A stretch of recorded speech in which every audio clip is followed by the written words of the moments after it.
Hello everyone, and a hearty welcome to this exploration of the Fatal Frame, or as I prefer to call it, Project Zero, PS2 trilogy, with a small segue into the Wii version of the second game. This little hello is mainly for regular subscribers who may have already watched my other videos on this series. I've basically duct taped these three videos together and made a few minor edits here and there to avoid repeating myself too much. So if you were looking for new content here, well, I'm sorry to disappoint you, but you've probably seen all of this before. I did re-add in a small joke into the urban legend part of the first video that didn't quite make the cut the first time around, but this video is mainly for those who like to listen to much longer content while working or doing other things. Hopefully the longer than average runtime on this one will attract a few new people to the channel, and if that's you then I say welcome, and if you wind up liking this, there's a couple of other larger videos on these two game series here if you're interested. Anyway, with all that aside, I'll leave it to my past self to take care of you from here on out.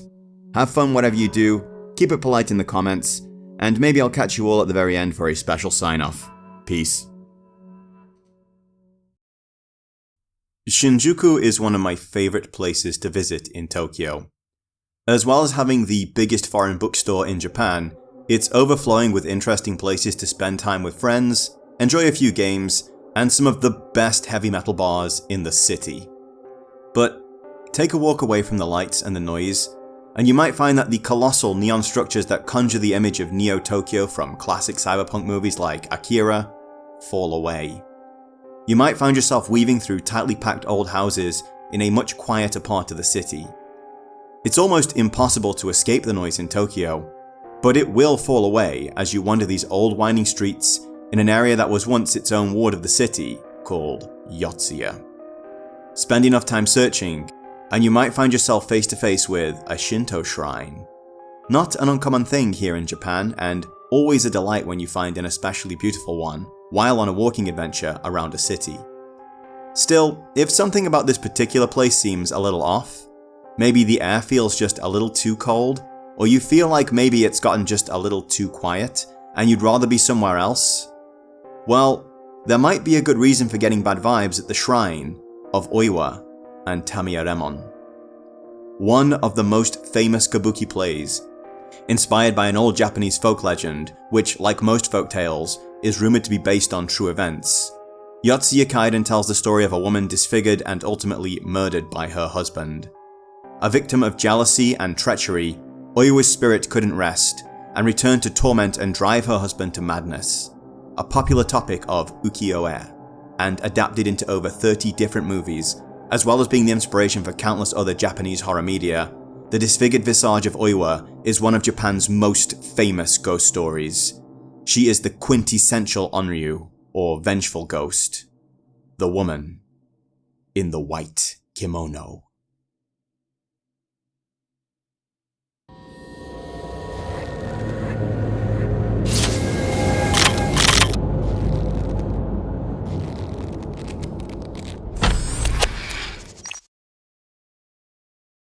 I hope you'll forgive the somewhat dramatic and misleading introduction, especially given that I'm about to show you how the magic trick works, but I feel a good ghost story needs a touch of the theatrical, and the bizarre way stories and storytellers can rewrite history to create more powerful legends is a theme we'll be exploring later. While Yotsuya Kaiden is a very popular play, there's absolutely no evidence to suggest anywhere that it is anything other than a total fabrication. I had to do a little digging in Japanese to get at this, because Wikipedia is not a good academic resource. There are plenty of statements in need of citation in their entries, and plenty more citations that just lead to dead pages. Likewise, all the top results you get when diving into this are either poorly researched articles, or ones more interested in selling you a story than actually showing you the facts, making any kind of even half-serious scholarly research a gigantic pain in the arse. What I discovered though is that the so-called folk legends that inspired the play most likely surfaced after the play had been released. Professor Masakatsu Gunji, scholar of Japanese literature at Waseda University, even speculated that these rumors may have been started as a kind of viral marketing campaign, though there is no substantial evidence to back up this claim. Due to its popularity, everyone was talking about it, And given the lives of simple and mostly isolated country folk in the 19th century, and the massive distances between settlements, especially in a dangerously mountainous country like Japan, well, you can see how a few embellished retellings could seriously warp the narrative, changing it from a popular kabuki play conjured in one writer's mind, to a tale handed down through the generations, dating back centuries, and even confirmed by different sources in different parts of the country. At the actual shrine, okay, I got you there too. This isn't even a Shinto shrine. It's Yoonji, ji meaning temple. The original Oiwa Inari shrine was damaged in the war and relocated, and this temple was built here in honor of Lady Oiwa. It's a really beautiful and peaceful place. Oiwa herself is interred here at Myokoji. Yes, she was real, but her life and love with her husband was nothing at all like in the play. And praying here is not only thought of as exceptionally lucky in general, but also very good for matchmaking. Still, there is power in legends and ghost stories. Power enough for them to run away and try to write themselves into the larger cultural zeitgeist. For that reason, we'll return to Tokyo and Oiwa later, but this is something that also happened to the very made-up mansion in the very made-up story that we are talking about today. Project Zero, just Zero in Japan, and Fatal Frame in the USA, you guys got the much cooler name this time, began in the mind of director Makoto Shibata.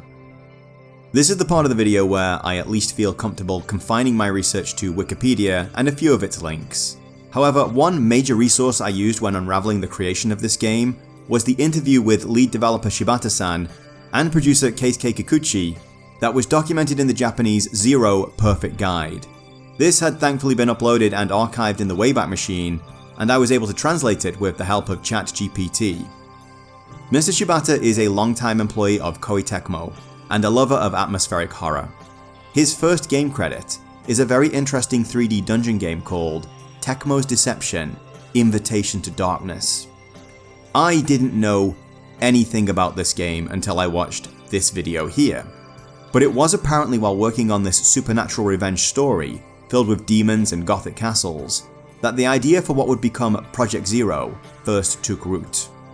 They had initially thought about using an old-style Japanese house for one of these games, but for various reasons, including technological limitations at the time, they opted not to go down that road and shelved the setting for a future project.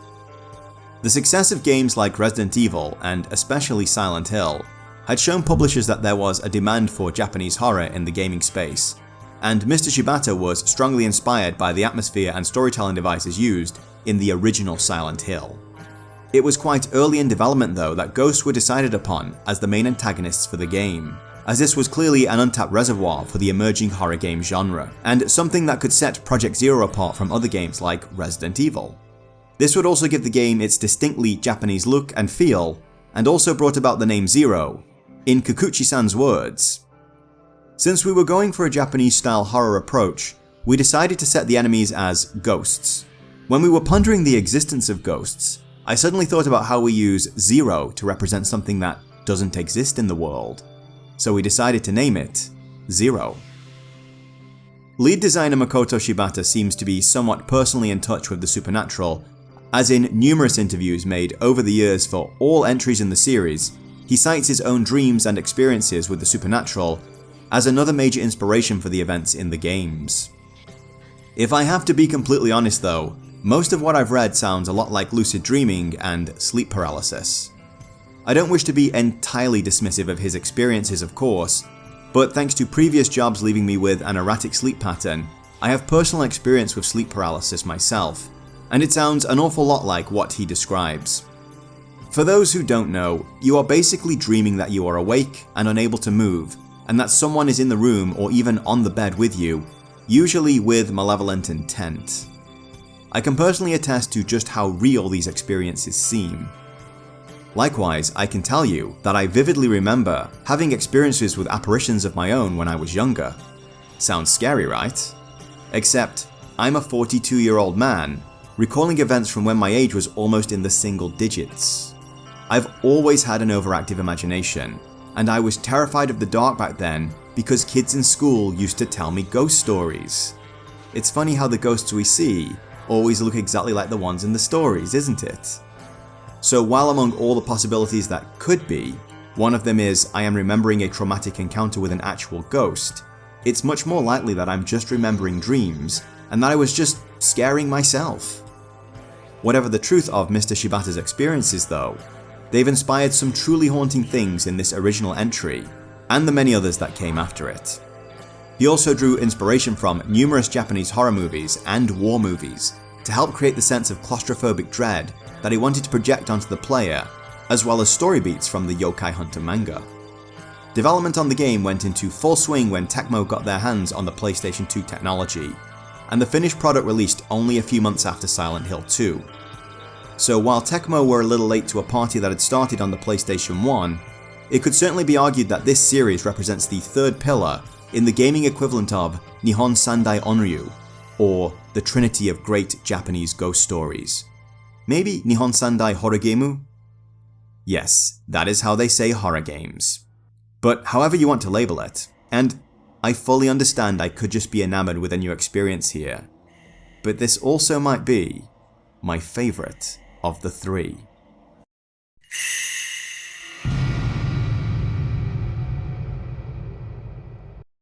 Before moving forward, I just want to do a little housekeeping here. Unlike my retrospectives of Silent Hill and Resident Evil, which were personal trips down nostalgia lane for me, this is actually my first time playing this series. I worked in a video game store through the end of the PS2 era and into the PS3, Xbox 360 generation, and I actually recall seeing these games on the shelves there. My boss told me it was probably the scariest of the horror games he'd played so far. He never really explained the exorcism powers of the camera in the game, and described it as the game where you can't fight and just take photos of ghosts.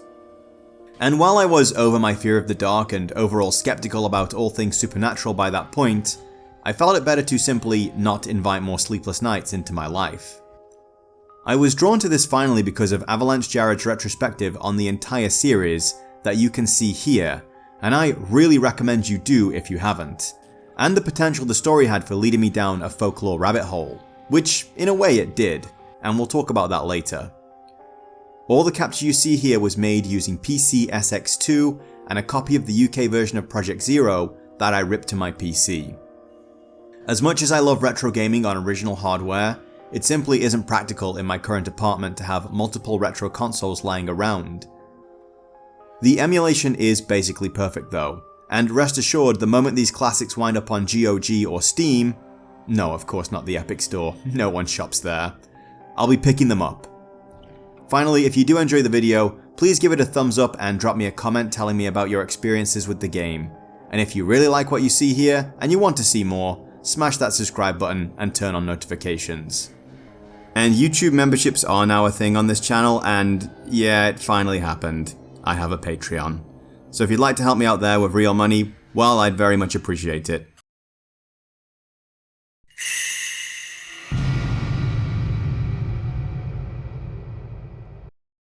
The story of Project Zero is something that is revealed in a slow and somewhat disjointed fashion. In fact, as we take control of our protagonist, Miku Hinasaka, and explore the fabled Himuro Mansion, we actually find ourselves catching snippets of several stories that belong to various people who explored this place before us.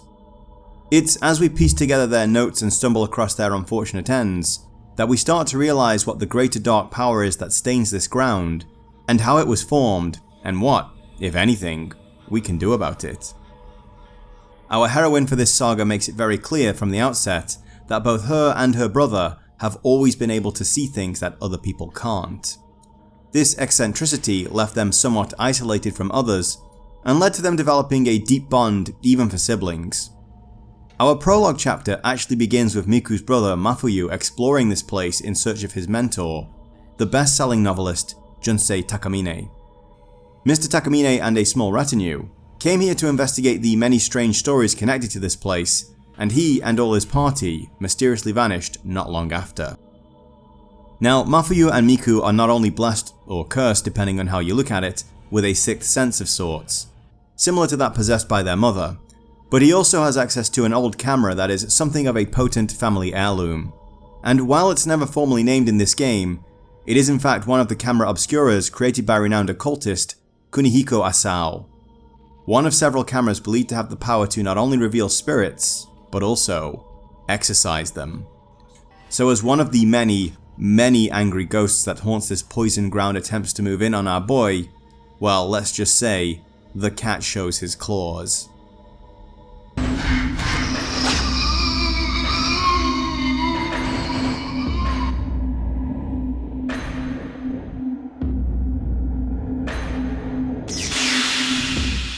Unfortunately for Matthew, the source of the darkness in Himuro Mansion is far more potent than a single angry ghost, and even the camera's power isn't going to help him against what comes next. And so it is, sometime after this, that our heroine arrives at the same location to begin her own harrowing 3-night adventure of absolute terror. And along the way, she's going to discover that, a long time ago, some truly horrifying things were happening here. Project Zero is a lonely adventure for sure. While isolation was a big part of Resident Evil and Silent Hill, there were always a couple more characters to bump into and share a few poorly acted dialogue lines with. So while there are a few appropriately delivered voice lines in the game, most of the story is revealed through what we find in our environment, and indeed, the environment itself. In the early stages of the game, as Miko is exploring the mansion, she actually stumbles into the leavings of the previous expedition led by Takamine-san. This not only involves notes and old school cassette tapes, as this game is set in the 1980s, a little more on that later, but also the echoes and indeed the spirits of the members of the party themselves, all of whom were unable to leave once they had entered and became infected by something called the rope curse. This is something our girl Miko is going to get all too familiar with, as she too soon finds herself waking up to find rope burn-like marks on her wrists and ankles. And God only knows what will happen if that last one wraps around her neck, but it did not go well for the others.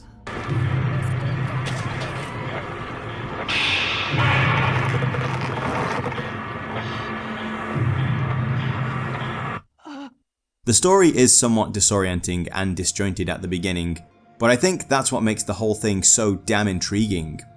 You're finding these oddly shaped jigsaw pieces and you're sort of seeing how they go together, building your idea of the events that followed from that, and then readjusting things when new information arrives.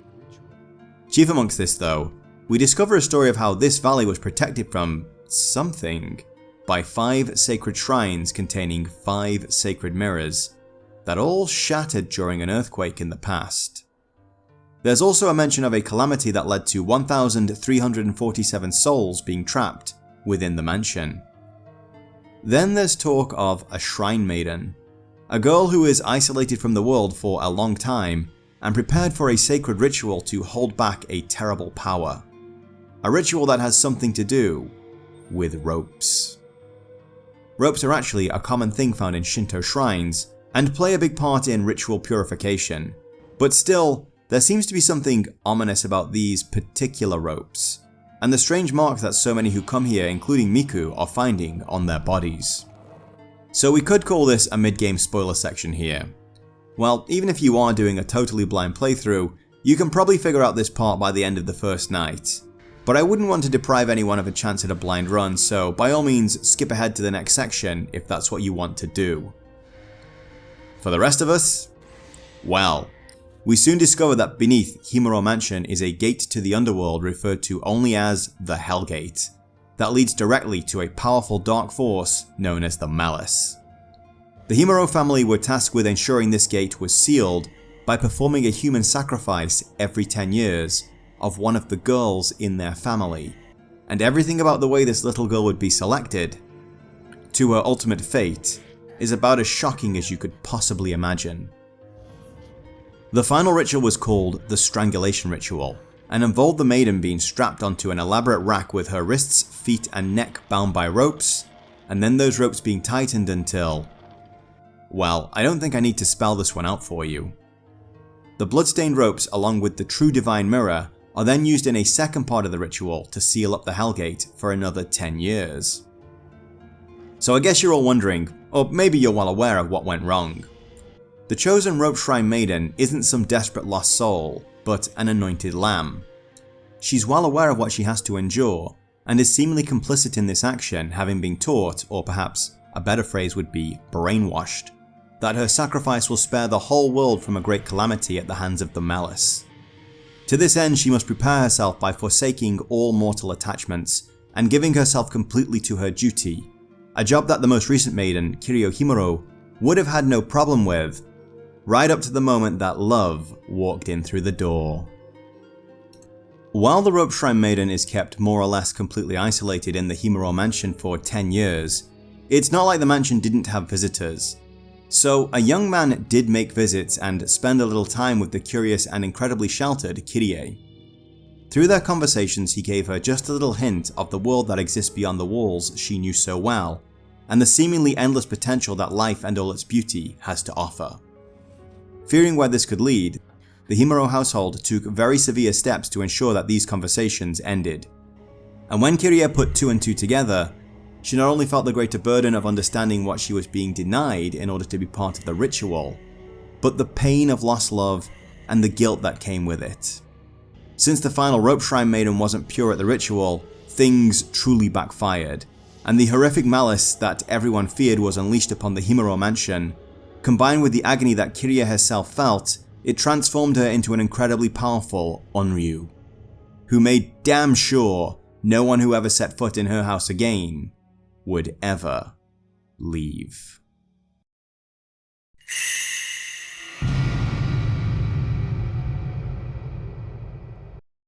While the quality of games like Resident Evil and Silent Hill were what Shibata and Kikuchi were aspiring towards with their game, they were also looking for ways to make this its own unique product with its own personality.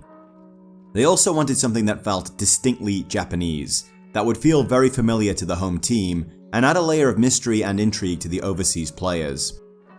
I've been living in Japan for 9 years now at the time of writing, and while you absolutely can get a little burnt out on temples and shrines if you do too many at once, they never really stop being charming or fascinating. In the development section, we already addressed how the idea of a Japanese house was decided on.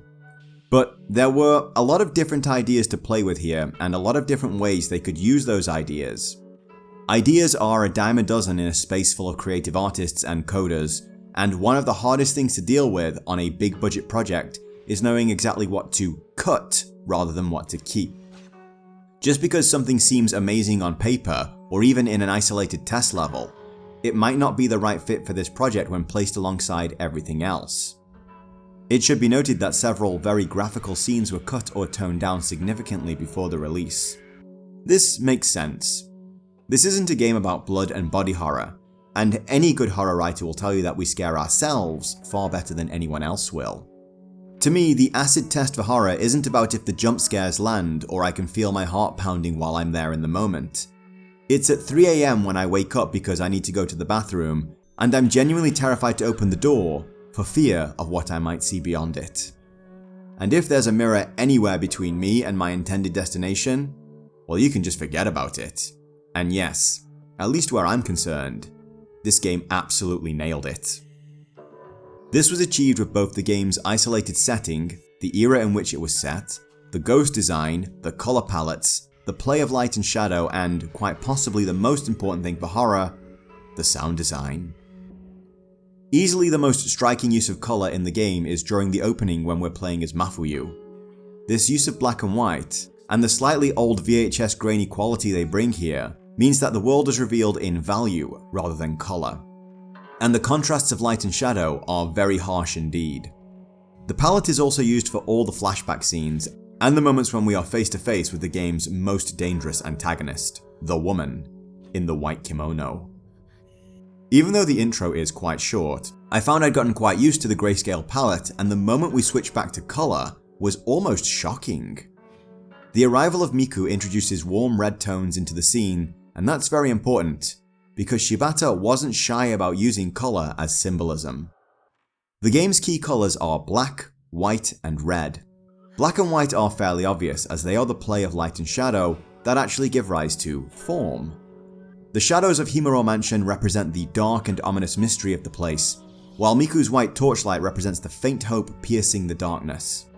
Red can be found in Miku's and indeed most of the heroine's clothes in this game. Red, in Shibata's mind, represents life. The ghosts are basically drained of color, reduced to literal shades, while Miku walks around wearing saturated colours in her outfit. It's quite the nice contrast. While the game was originally going to be set in the modern era, the 1980s was chosen to further isolate the characters in the story. To quote the interview again, "The game is set in the 1980s. What was the reason behind choosing that time period? Originally, it was set in the present day, but then we thought while a modern setting could work, a time before cell phones might be even better. So we set it in the 1980s. Ha ha ha. We wanted to create a sense of isolation where there's no way to communicate with the outside world." This also accounts for the retro audio tapes that we find scattered around the mansion that serve as one of the major storytelling mechanisms in the game. And while I don't carry any particularly strong nostalgia for these, they do put a smile on my face for sure. I think the old Japanese house is what really captured the imaginations of the Western audience though. I'm not sure if Kikuchi-san and Shibata-san knew how people in the West would react to this setting. They seemed focused on making a space that was recognizable to Japanese people first and foremost, but it laid a sense of mystery and wonder onto an audience that knows very little about Japan and Shinto, and what they do know probably doesn't come from the most reliable sources. More on that later. Even as someone who's wandered countless temples, shrines, and castles here though, this place is loaded with charm and mystery. This is further enhanced by the way the mansion changes over the course of the game. This creates a vibe similar to Silent Hill where the house feels like another character in the game, slowly shifting and pulling you further and further into its past, dragging you even closer to the point of no return, so it can keep you forever. It's chock full of interesting old Japanese things, from stretched out kimonos on hangers to these absolutely terrifying Hina dolls. These are displayed in households annually during the Hina Matsuri on March 3rd. They even have their own superstition connected to them saying that keeping them in storage and not displaying them will lead to a daughter having a late marriage and the dolls growing teeth. And yes, these things are undeniably creepy to begin with. These masks used in a mid-game puzzle are also used in traditional Japanese no theatre. This is the more highbrow version of kabuki that was reserved for the wealthier nobles, and is considered somewhat heavy and challenging to sit through even by literary scholars today. So I guess they didn't get the memo that if your story isn't entertaining, no one will care about the plight of your characters and the underlying themes therein. It's all these little authentic touches that really sell the setting and help to suck us into this dark and dangerous world. So when the ghosts start appearing, things start to feel tense. While there are many Japanese ghost stories that could be drawn upon for the game, and no doubt certain entities were taken from folklore, the team took time to consider how each ghost in the game might have died, and worked to try and portray that. While not every ghost is meant to be terrifying in and of itself, none of them are particularly nice to look at, occupying that awful space where you know this thing was a human once, but something about it is very wrong indeed. Zombies like those found in RE can certainly do the same thing, but with them at least you know that once they've got you, you're dead. It might not be a pretty death, and your corpse will no doubt join their ranks after, but for your consciousness, or whatever you consider to be your soul, it should be lights out and on to whatever comes next. But a ghost, well, if one of those gets you, you might very well wind up stuck in the same situation as them, and there's nothing to say that it'll ever end from that point onwards. Their ethereal bodies also get to be far more distorted than zombies, and their movements, well, we'll hold off on that part until the gameplay critique. Combine all that with all kinds of atmospheric noise, because Project Zero really doesn't have much in the way of a soundtrack, and you've got a recipe for making people seriously consider just wetting the bed and cleaning it up in the morning, versus making the trip from their bed to the light switch in the dark.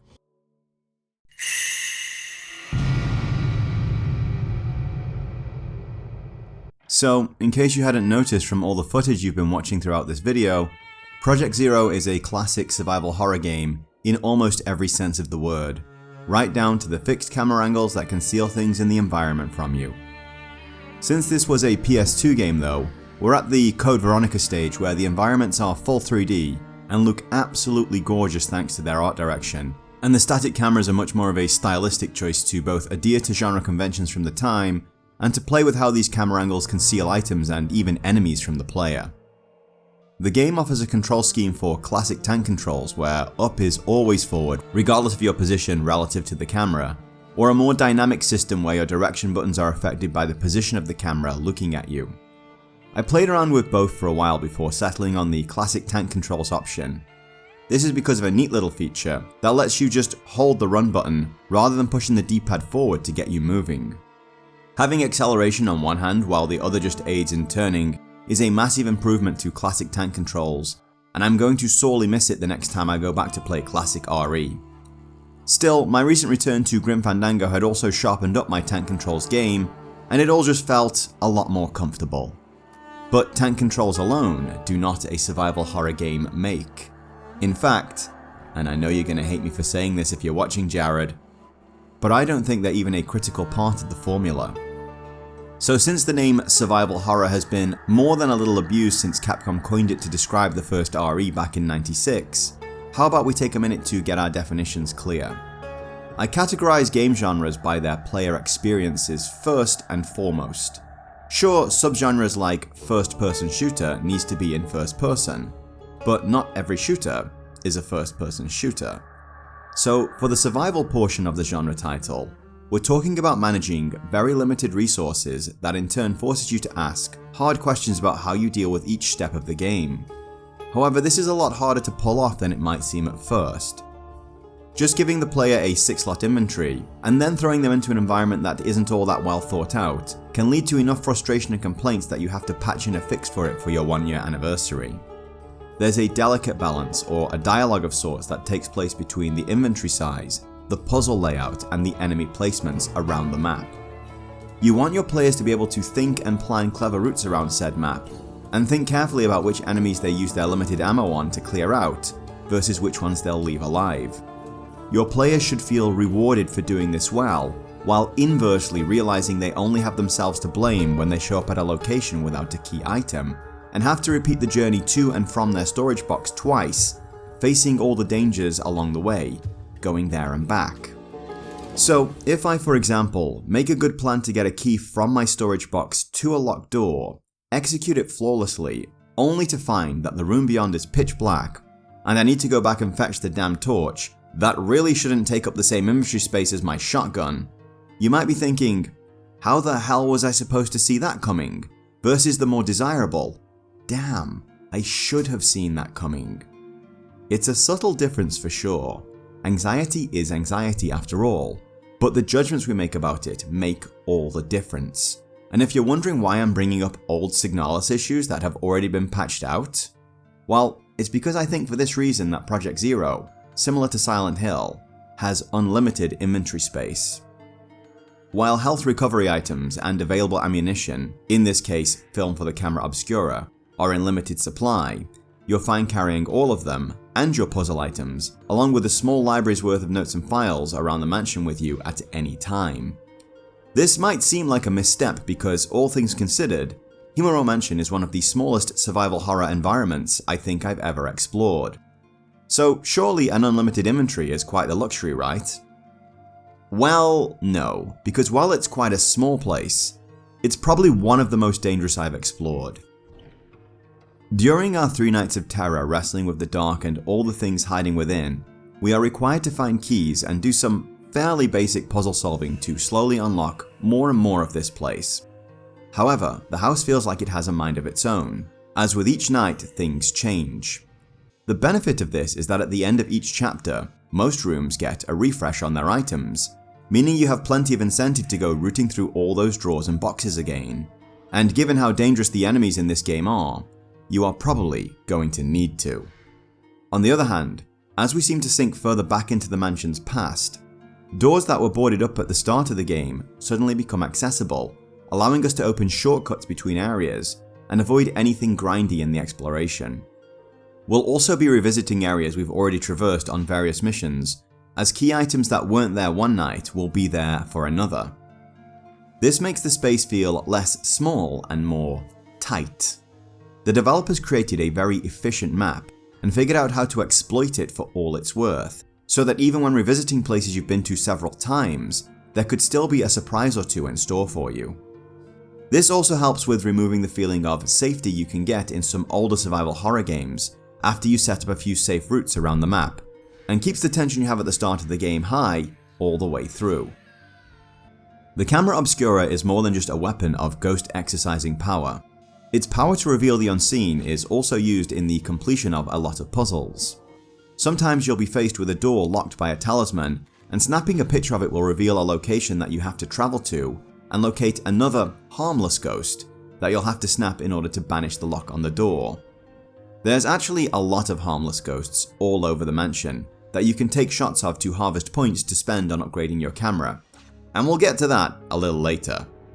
But you can see we already have a hell of a lot of running back and forth all around this place without having to make more trips to our safe room to dig things out of the storage box that we can use on puzzles somewhere else.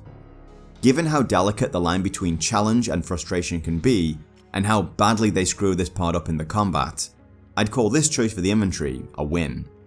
So I guess we need to talk about the other big side of the gameplay, the absolutely harrowing terrors of Project Zero's ghosts, and the unique way that we fend them off.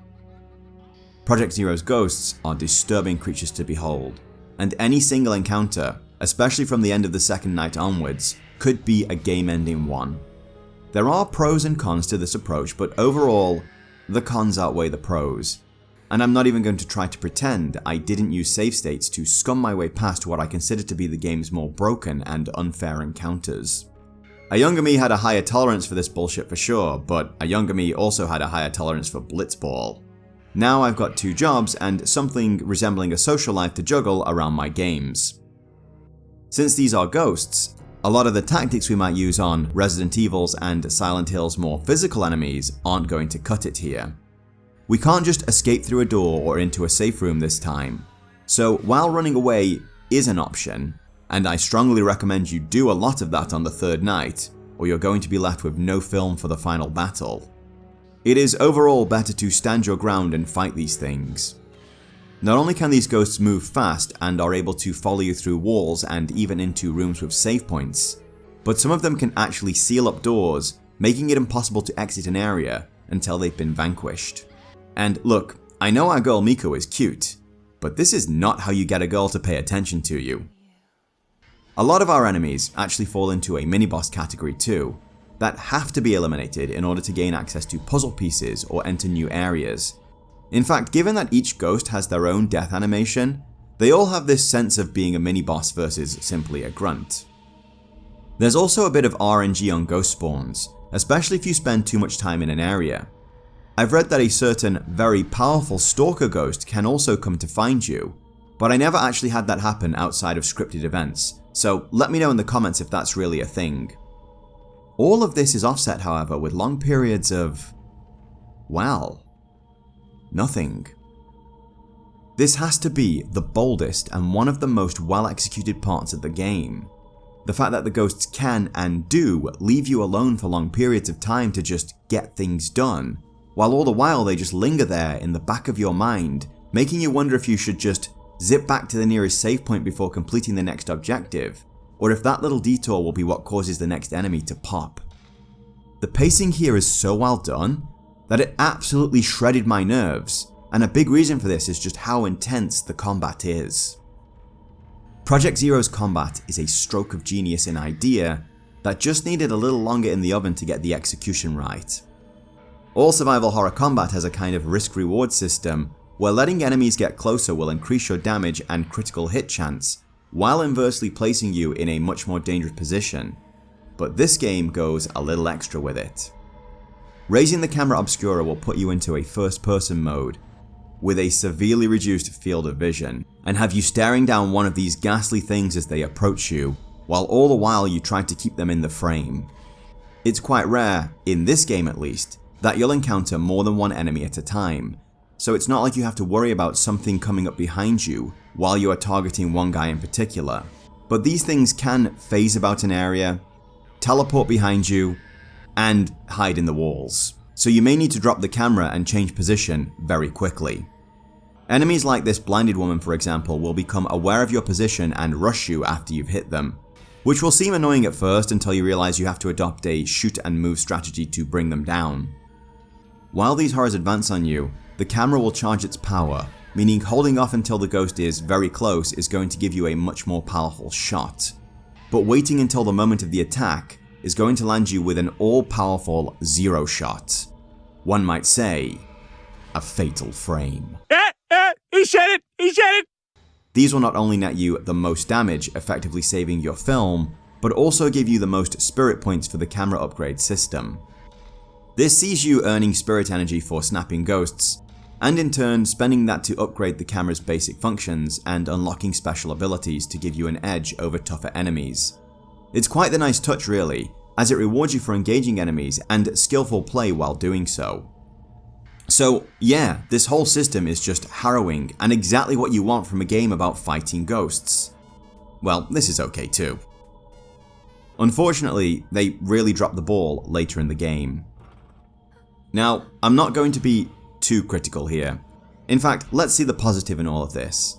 For any complaining I'm about to do, consider that I kept coming back because I was so hooked on this mystery and this game that I had to know what the hell was happening, and no amount of poor design choices were going to stop me. So with that in mind, let's talk about escalation and how not to do it. Maintaining a sense of challenge all the way through a game is a challenge in and of itself. Oftentimes you're actually being tricked into thinking things are more difficult than they actually are. For example, when the hunters show up in RE1, you might feel like shit has got very real when you compare the threat level of these things to slow-moving zombies. However, your weaving skills are already well trained at this point, and the cult python that can basically one-shot them soon becomes available. Of course, the hunters are objectively stronger and more dangerous than the zombies, but they're presented in a fair and even way that makes them more of a well-played trick than a massive spike in the game's difficulty. So how do you escalate ghosts? Well, the answer to that is apparently give them attacks so powerful they can rip over 50% of your health bar from you. Have them move around far too fast for you to reasonably keep up with and charge a powerful shot. Force us to fight them on narrow ledges where they can hide in the walls until they're right on top of us. Give them ranged attacks that home in on us and we can't do anything about.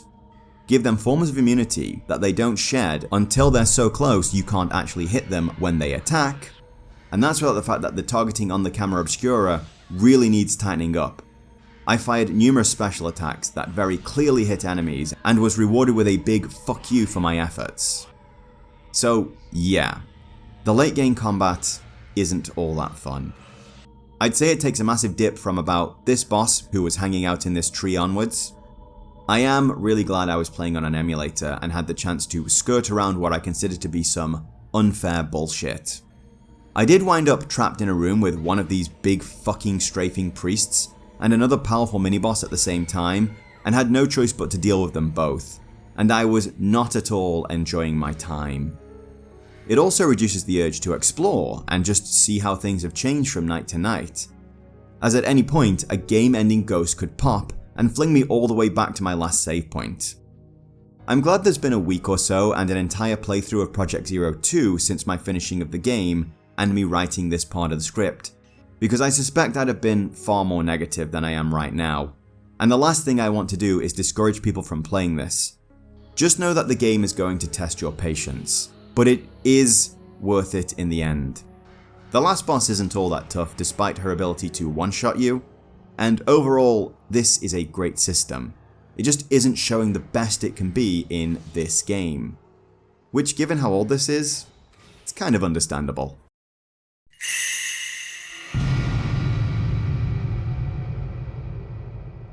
So I must confess that this particular section is a little self-indulgent. One of my few half-baked academic interests is mythology and folklore.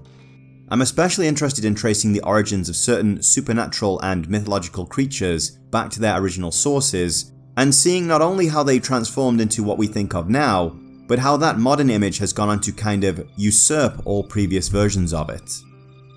Ask most people what a vampire is, and they're probably going to say something along these lines. And while they may acknowledge that this image of the modern romantic vampire has probably been distorted somewhat from its original form, they'll likely have the idea that our current idea of vampires is something that's been around for many hundreds of years and evolved organically over time, and not something conjured in the mind of one, maybe two people at best in the 19th century. Prior to these books, most people thought of parasitic walking corpses as something closer to this. and no one imagined for a second that being one would be cool or sexy in any way. I don't blame people for that, of course. Not everyone finds this as interesting as me, and I think stories and legends have a power and a lore that goes far beyond if they're simply true or not. But you can see how a story or an idea was able to strike just the right chords in people and run away and become something far greater than what it was first envisioned. Zombie mythology is equally interesting, and there's no denying the impact Resident Evil had on creating the modern pandemic zombie. However, one of the most contemporary examples of this has to be the Slender Man. He's doubly fascinating because he was created in the internet age, and we can easily track his transformation and evolution from the winner of a Photoshop contest to a multimedia sensation that people have become so hung up on that they've even tried to rewrite the mythology of the character and imply the photo was real and the story is a generations-old folktale. Very similar to what happened with the ghost of Oiwa-san and the kabuki play Yotsuya Kaiden. So I wanted to dedicate a few minutes to examining the creation of a new Japanese legend of sorts, one brought about by 5 little words that were added to the American version of Zero, Fatal Frame. Now, just a fair warning before going in, there is going to be some cringe here, but it's certainly interesting to find another supposed ancient folktale that's been created in the information age, albeit at an earlier stage in the time of MySpace and strong bad emails. So just to lay out a mission statement here first, Himuro Mansion does not and never has existed. It isn't even based on any one real place, supposedly haunted or otherwise. I don't care what poorly researched or disingenuous articles on the internet say about this, or what weirdos on Japanophile forums claim. There is no mansion, no strangling ritual, and, well, actually there is a kind of Hellgate in Japan, but it's not what you think it is. The 2 major religions in Japan are Shinto and Buddhism, and as far as I can tell, neither of these has ever practiced human sacrifice. Certainly not Buddhism. There aren't even any gods to sacrifice to there. If you look up Shinto human sacrifice, you'll find a reference to Hitobashira, or the human pillar.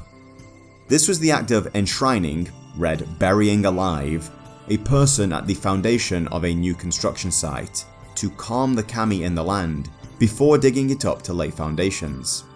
However, if you do any serious digging into this, you'll soon realize that it probably never happened. I mean, who knows exactly what happened in one isolated community or another in a time before Japan's unification and better public records, but it seems much more like a story that people told about other settlements they'd never been to than something that actually happened. When questioned about rituals in the interview in the Zero Perfect Guide, Shibata-san said, "The game also includes themes like rituals. Was there any particular interest in this area?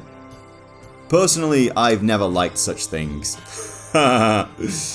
We didn't specifically collect materials for that, but most of the inspiration came from manga." So basically, he made it all up. So beyond simply saying it was based on a true story on the box, how exactly did this video game story run away with people's imaginations and retcon itself into being an ancient Japanese folktale? Well, one explanation lies in the somewhat authentic Japanese setting that Shibata and his team created. I've visited plenty of temples and shrines and old historical sites here, and I can tell you that a lot of what you see in the game is exactly what you'd see there. And I've no doubt at night time, under the right conditions, it might feel a little less peaceful and charming, and a little more malevolent. We've already talked art direction though, so there's no need to go over the same ground here. Now, Japan has many ghost stories of its own.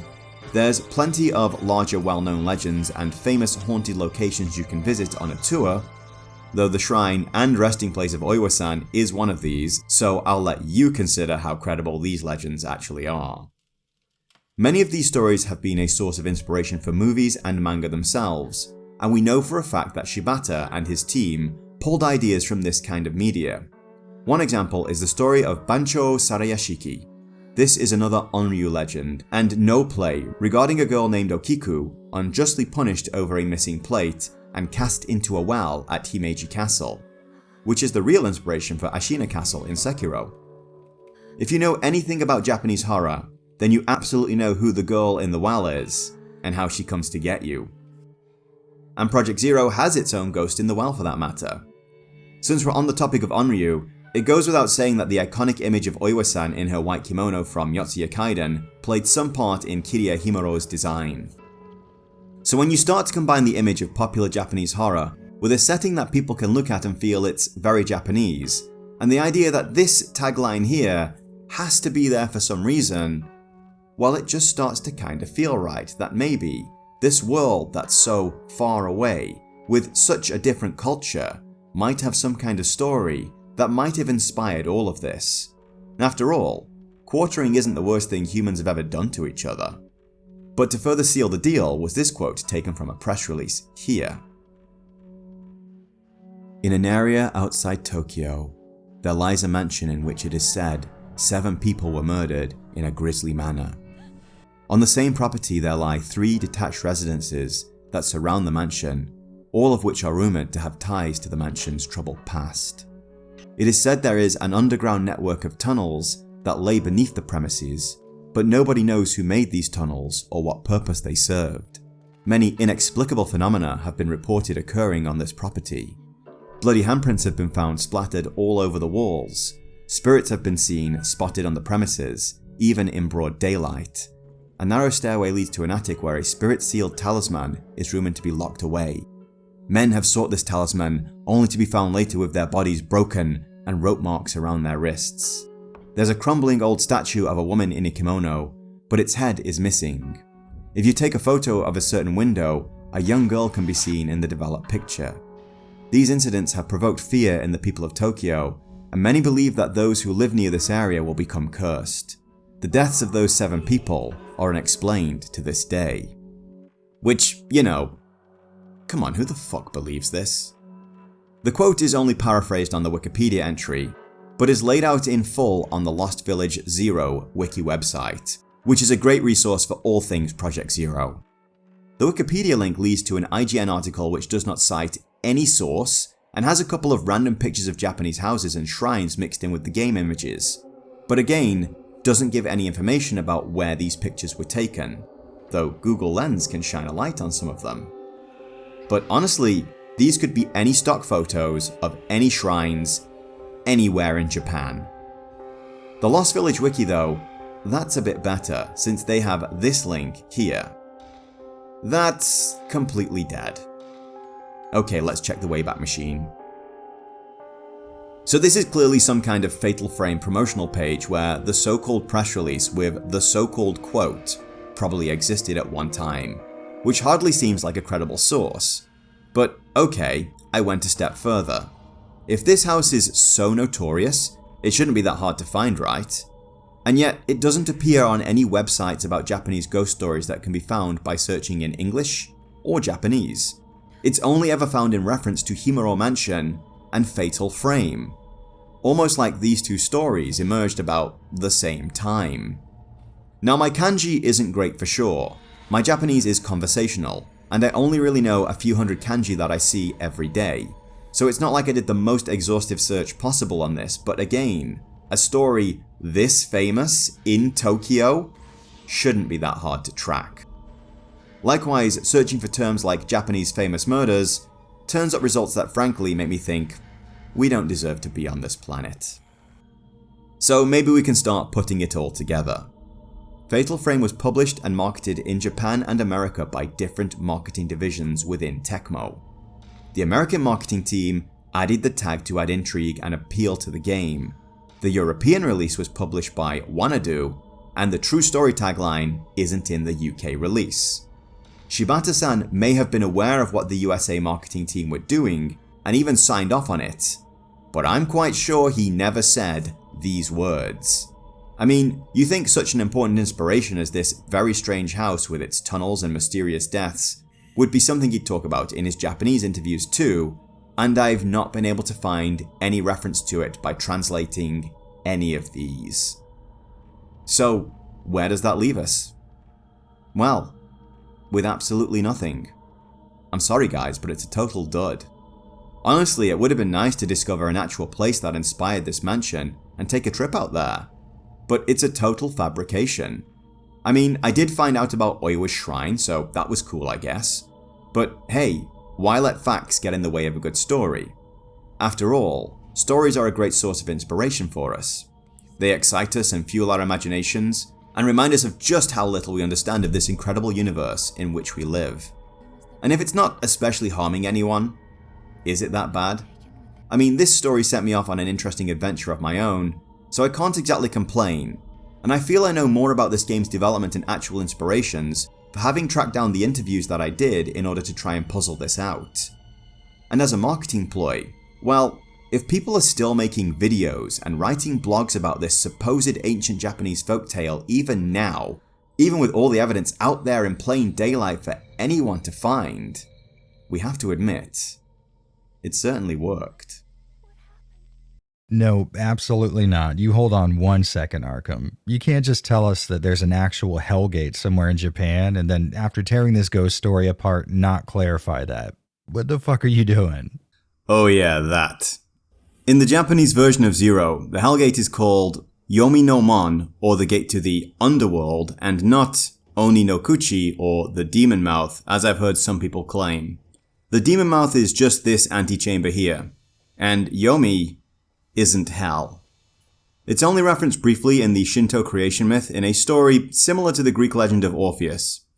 The very short version is that the god Izanagi descends into Yomi to retrieve his wife Izanami after she died in childbirth, and he found it to be a fairly dreary and depressing place.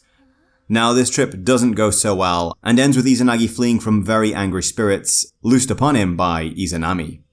Upon returning to the world above, Izanagi places a huge boulder in front of the gate to Yomi, and that boulder is here, in Shimane Prefecture. Of course, we can't ever know if this truly is a gateway to some dark place full of departed spirits, but it is apparently a very nice Shinto shrine, and somewhere I really should visit someday. The first instance of the word Yomi being used for hell was probably when the Bible was translated into Japanese, because there wasn't a better word in the language for it at the time.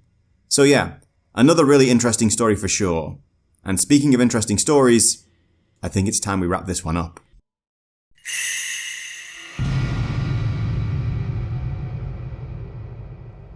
So, as you no doubt already can guess, our 3 nights of terror climax beneath the Himuro mansion at the very Hellgate itself. We've been on a mission to find pieces of this shattered divine mirror, as this may be the only thing capable of defeating the malice, and we've got 4 out of 5 pieces. The bizarre time shifts we've been experiencing finally allow us to catch up with Mafuyu, who has been kept alive because he bears a shocking resemblance to Kirie's murdered lover, and she's in mind for the two of them to spend eternity together down here in the dark. We have our climactic battle with Kirie that ends with the Camera Obscura being shattered and the source of its power revealed. That's right, the final piece of the divine mirror was at the heart of the camera, and is the reason it was such a potent weapon against ghosts. Now, if you've been paying attention to the story through all the documents, you'll know this is more than just a happy coincidence, but I'll let you investigate that part for yourself. Reforming the mirror and inserting it into its place, blast the malice back into the Hellgate, freeing Kirie from its power, and we all live happily ever after, right? Well, no. The Hellgate may be closed, but it needs sealing up, and the only one who can do that is a rope shrine maiden. It seems Kirie harbours a great burden of guilt for not fulfilling her sacred duty, and she is finally able to confront that and condemn herself to hold back the darkness eternally, and give Mafuyu and Miku their chance to escape. Mafuyu, however, chooses to stay. He chooses to stand with Kirie in the dark and be the light of hope that she needs there. Hope to carry on for all time. Miku-chan escapes without her brother, and we see she is not the only one who has finally been allowed to leave Himuro Mansion. I guess one big question we're left with is, what do we take away from any of this? This isn't an Alessa Gillespie situation where everything about what happened to her is objectively wrong. The Himuro family and their awful ritual really seem to actually work. I mean, there are some plot holes for sure. The malice, once freed for example, seemed quite happy to just inhabit the Himuro mansion and only take those unlucky enough or stupid enough to wander into its domain. It didn't spread across the world and bring about some kind of supernatural apocalypse.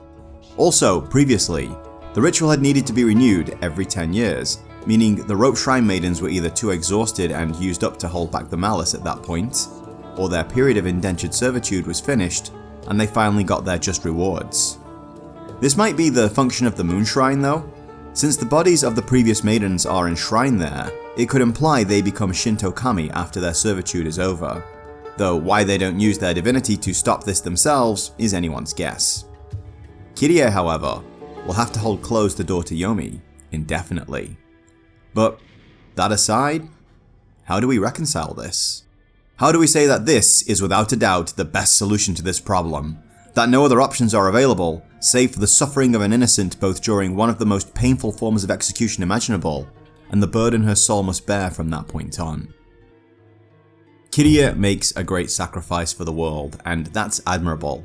It speaks somewhat to the Japanese collectivist ideology that places the needs of the group above the needs of the individual, but also kind of plays on the more dangerous aspects of that ideology, and how it's regularly used to bully people into working abusive hours, move away from their family and friends, and become isolated and more or less married to their jobs. There is definitely nobility in placing duty, especially duty that spares potentially thousands of people from suffering above your personal desires.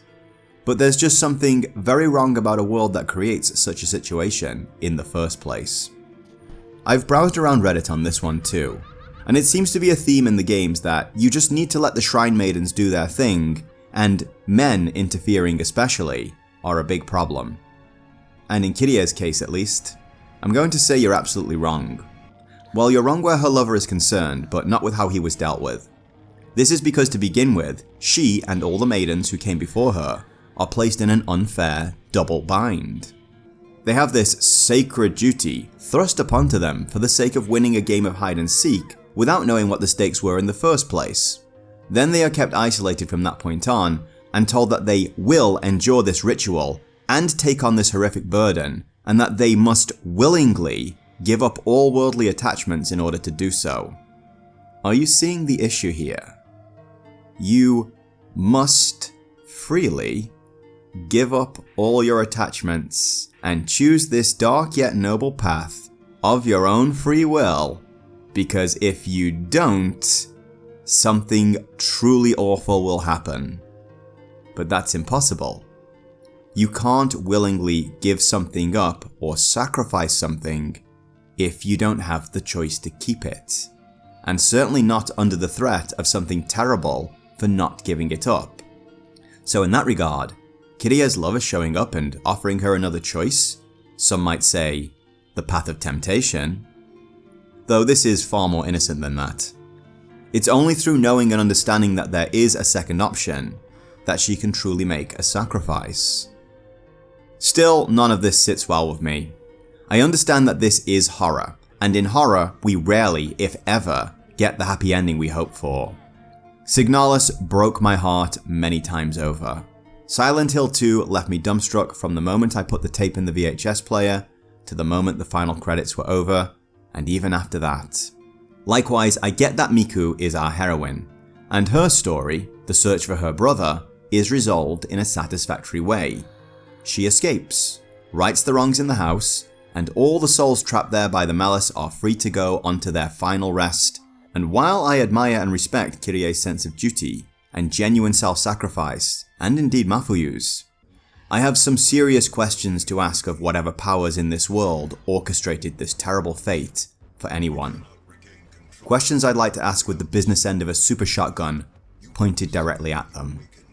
Meat hook sharpened, loaded, cocked, and with the safety off.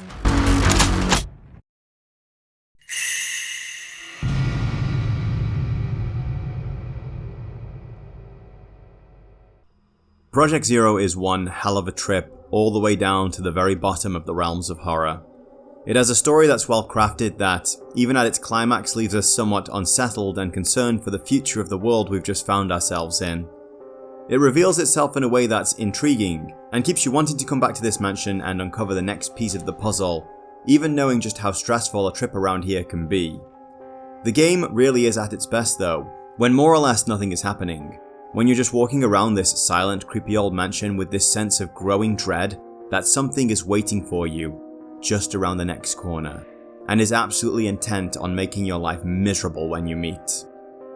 Of course, there's no way the tension and suspense would work without a very real threat to actually show up at some point, and the combat that forces you to get as close as possible to very dangerous enemies and look these nightmares right in their eyes is an absolutely awesome idea on paper, just one that needed a few more iterations to land. Despite its issues though, this really was an incredible time for me, and uncovering the truth of its development and how the mythology around the game exploded has been really interesting. While Project Zero didn't score the 80s or 90s of the other two heavyweights of the genre, I'd say it absolutely earns its place among the greats, and could very well be the scariest of all three of these titles. So, yeah, color me hooked. I am absolutely down to continue exploring the PS2 days of these games, though hopefully they won't try the same marketing bullshit twice. Wait, will they? Oh, thank God.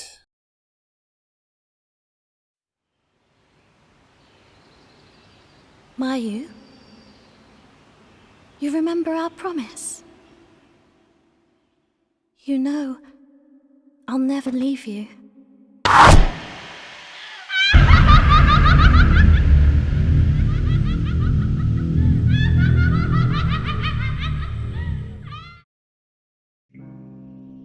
What are you doing crawling around down here in the depths of horror gaming?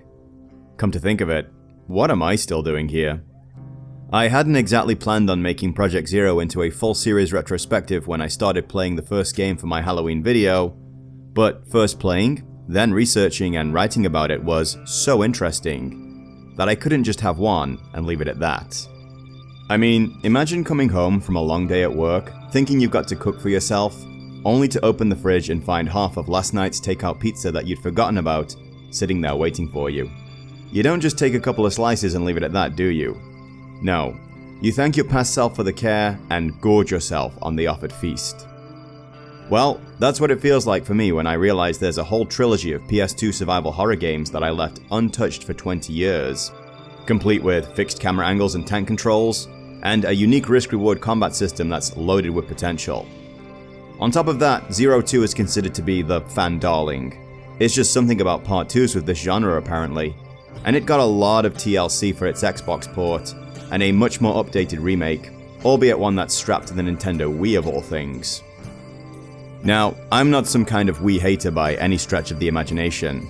I mean, my Wii is right here, and these are the games I enjoy playing on it. However, the motion control hype train has finally ground to a halt, and the world has moved on, with even Nintendo seemingly admitting it was a one and done deal. This leaves the games designed around those motion controls in a questionable state though. I think a lot of them could easily transfer to analog stick controls, certainly Project Zero could, and I really hope it happens one day, because I wouldn't want the world to finally be deprived of this absolute gem of a game forever on the day the final Wiimote dies. And if that doesn't clue you into me really liking this game, then let me spell it out for you. I absolutely love both iterations of this game, and I completely understand why it's the fan favorite. Though I do still have to play the third game yet, so that might change later. But I can see why it's so well loved, and why it got the remake over the first. In fact, playing this game actually helped me formulate my opinions about the first game much better, and softened my overall critique of some of the more broken elements. This is because, well, these two are basically the same game. No, I'm not being dismissive here. What I mean is that, given the lengthy development cycles of games compared to most other media, the final game you put out is rarely the game you started out making. There can be plenty of reasons for this, but in larger studios, two of them are budget and deadlines. A AAA game is generally a smaller game sculpted from a much larger idea. Many mechanics, story beats, or location ideas are often left on the cutting room floor, or filed away to maybe be explored later in a sequel. So seeing just how similar the story, setting, and themes to Project Zero 2 are to the first game, it really feels like Makoto Shibata and Keisuke Kikuchi just got to spend 2 more years turning the original Project Zero into the version of the game they'd always dreamed it could be. And while there are some issues, especially in the earlier PS2 version, that extra time transferred into passion that shines through in almost every element of this game. So let's sharpen up our scalpels, or in this case, we might need a chainsaw to really dissect this one, and see if we can't figure out how they did it. This is Shinku no Cho, The Crimson Butterflies.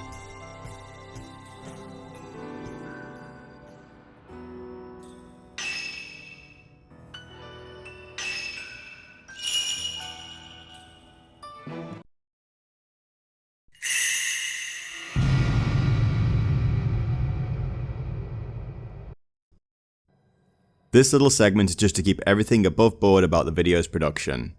If you've watched my video on the original Project Zero, you'll know that I used emulation to take care of the capture, and I very much did the same here.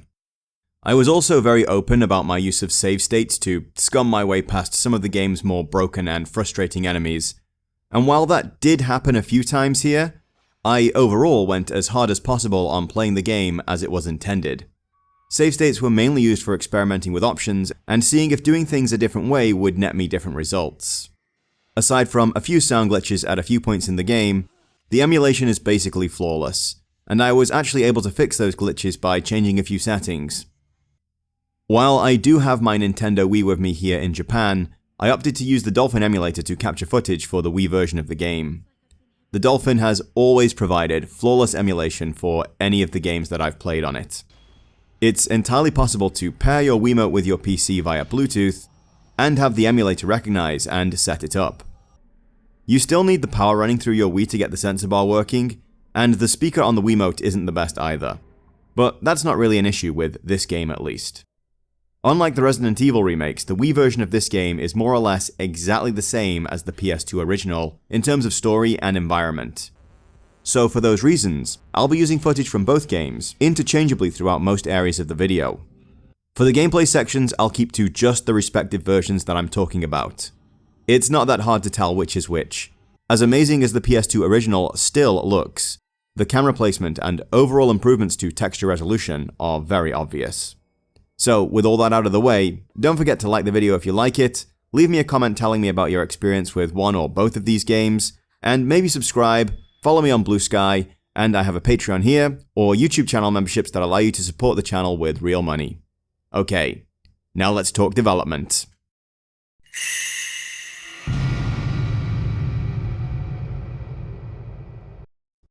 While with the first game it was a kind of perfect storm of ideas and timing that got it greenlit and took it in the direction it went, this time it was as simple as the previous game being very well received, and the creators being given the freedom to pursue a sequel.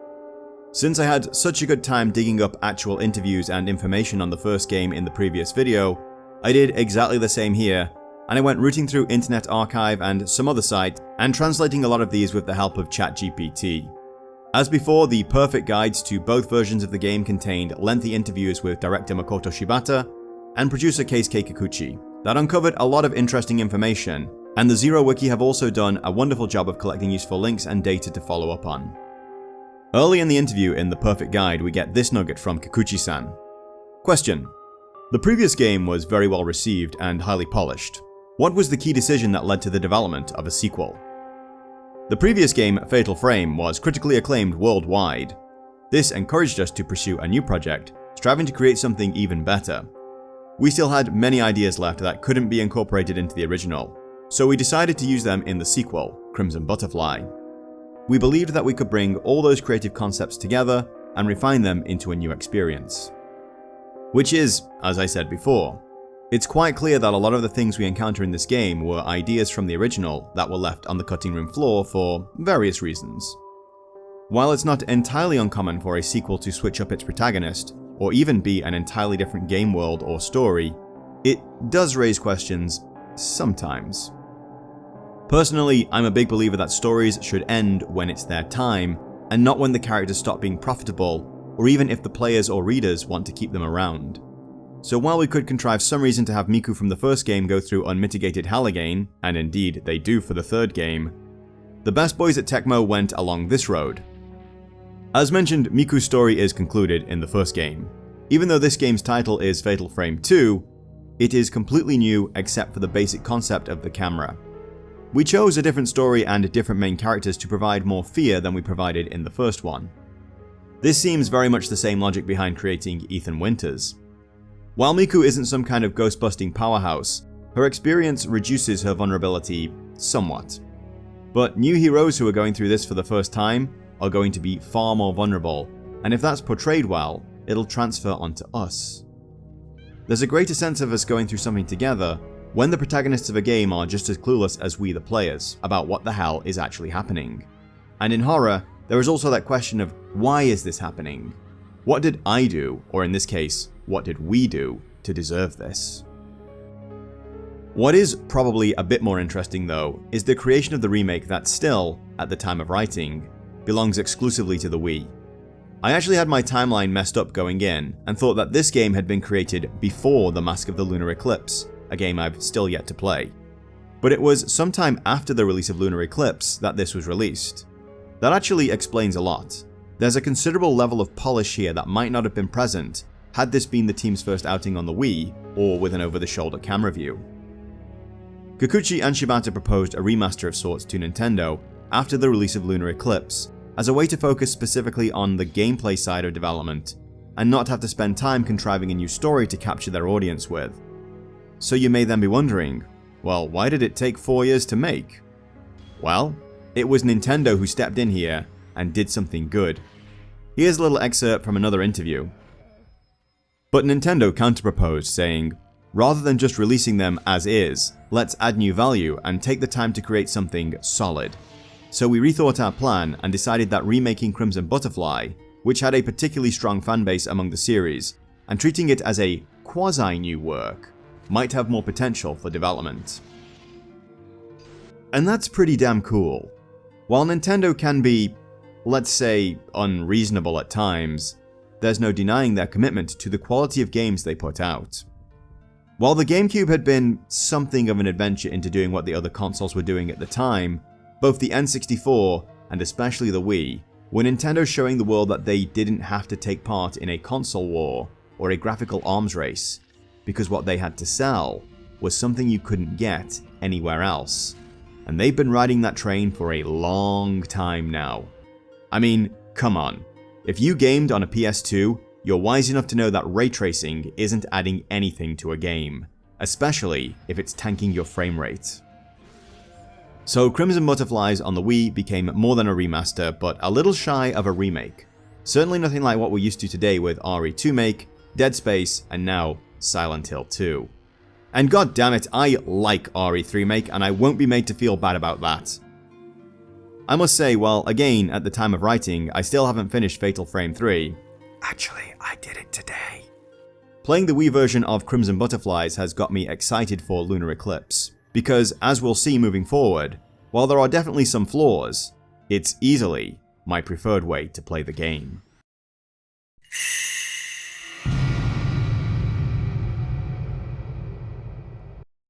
So while we do have a couple of strikingly different versions of the game to address in the gameplay section, we don't have anything like the folklore deep dive that I took in the last video. Well, there's a couple of tangential things that I'll briefly bring up, but that shouldn't take too long. So how about we divide this story section up into a couple of chapters? I'll do a more or less spoiler-free overview at the start, then we'll go into a mid-game spoiler section where we'll talk about what actually happened to create the current situation for Minakami or All Gods Village. However, I will say up front that just like the first game, it's impossible to dive into what this game is about with any great detail without knowing how and why the Lost Village became lost and its former inhabitants became angry ghosts. So if you are looking to do something close to a blind run, this probably isn't the video for you. At best I'd say yes, of course I recommend this game, and you can check the gameplay section if you want to know which version is best for you. Endgame spoilers and my overall feelings on the larger symbolic meaning will be kept until their usual spot, after the gameplay section and before the conclusion. So, let's jump in. When I said that Project Zero 2 feels like what the first game might have become if it had been given a bigger budget and a couple more years of development, it's because their stories share a lot of common points. They both deal with siblings trapped in a kind of legendary haunted location, and the narrative concerns a powerful dark force that is, usually, held at bay by a shocking human sacrifice that includes ropes and strangulation. The most recent of these sacrifices went wrong for various reasons, and the dark power rose up to swallow the location and trap everyone there and every soul who enters from that point on in an awful fate forever. So our protagonists are on a mission to escape the same fate at the hands of all these suffering spirits, or perhaps something even worse that exists at the very heart of all of this. While Project 01 took place exclusively in a single large-ish house, the sequel takes place in a village, and while all the small details are shuffled around enough that it feels like an entirely original story, there's enough of the story that came before it for it to feel like this one was built on top of that one, or that possibly a lot of this was cut from the first one. Not only does Project 02 take a lot of story beats from the first game, it also uses all my favorite storytelling devices from it. That is to say that the story unfolds in a kind of disjointed way by uncovering several smaller stories of the people that either came or lived here before us. Around the environment we find plenty of notes and journals, and in this game, instead of old school cassette tapes, we get these very cool stones that contain the memories of ghosts. These can be placed into this spirit radio device and provide us with some flavor to what actually happened here. All of this information comes to us in a fairly disjointed manner though, with multiple threads being uncovered at once and not in any particular sequence, meaning you won't fully grasp what's going on here until sometime near the very end, and by that point, you can only hope you've still got a chance to escape. There is an actual friendly NPC in this game in the form of Itsuki, who keeps calling our protagonist Yaya for some reason. While we have to talk to him to progress certain objectives, he doesn't have a lot to say lore-wise, and our girls aren't doing too much to engage with him either. So, as before, our story is something we piece together through notes and our environment. So, let's take it from the top. Our opening cutscene is a little vague to be fair, but we start with our protagonists, the twin girls Mayu and Mio Amakura, hanging out in a forest somewhere in Japan. There's a lot going on here with flashbacks concerning the girls playing in this area, and Mayu taking a very serious fall along the way. At the start I was actually expecting them to come out and say that Mayu actually died during this scene and she's been a ghost all along, but maybe I've played a few too many Silent Hill games at this point. Mayu survived the fall but now seems to have a permanent disability from the damage, meaning that she walks with a limp and can't run very fast. Feeling responsible for her sister, Mio swore to stick by her and take care of her as best she could, and the two have developed a very strong bond ever since. This area where they used to play together as kids will soon be flooded as part of the construction of a new dam, and the two are enjoying a final day of nostalgia together, and all seems really well, right up to the point that Mayu gets pulled away from her sister by beautiful bright crimson butterflies, and Mio has to give chase. At the point when she passes a small guardian statue right here, she enters a far more dangerous world. Day turns to night in a heartbeat and Mio finds Mayu standing atop a hill overlooking the lost village.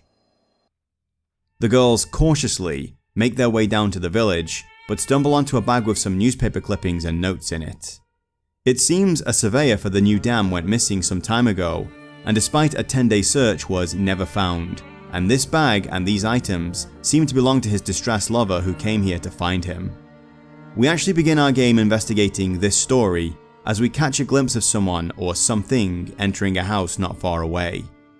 Oh, and this moment right here freaked me the hell out. Will you abandon me once more? Our opening area is a small space called Osaka House, but it's a great little tutorial space that uses the game's slow pacing to gradually build to a powerful climax. We get our first hint that Mayu, possibly due to her near-death experience, is somewhat sensitive towards spirits. As we explore the house we find journal entries from a woman named Miyako Sudo, the lover of the surveyor, Masumi Makimura. We learn that she came here looking for him and became trapped in this strange, eternally dark purgatory, with her only company being the faint echoes of people outside conducting some kind of ritual. It seems she is able to make contact with her lover, but their final meeting does not go well. Fortunately, only moments before this angry memory of a person lost and betrayed comes to attack our girls, Mio finds the one thing that can give her the power to fight back. It would seem that sometime prior to whatever happened here, a folklorist had come to learn more about the local legends surrounding this place, and he brought with him one of the Camera Obscuras that can both see and exorcise ghosts. Our opening chapter ends with Mio falling unconscious, as using the camera can take a strain on the user, and while she's out cold, Mayu hears a call and runs off to answer it. And now Mio must find her sister so that together they can try to untangle the mystery of what happened here in All Gods Village, and hopefully escape before something truly terrible happens to them. But just as with the first game, this isn't a story where they all get to live happily ever after.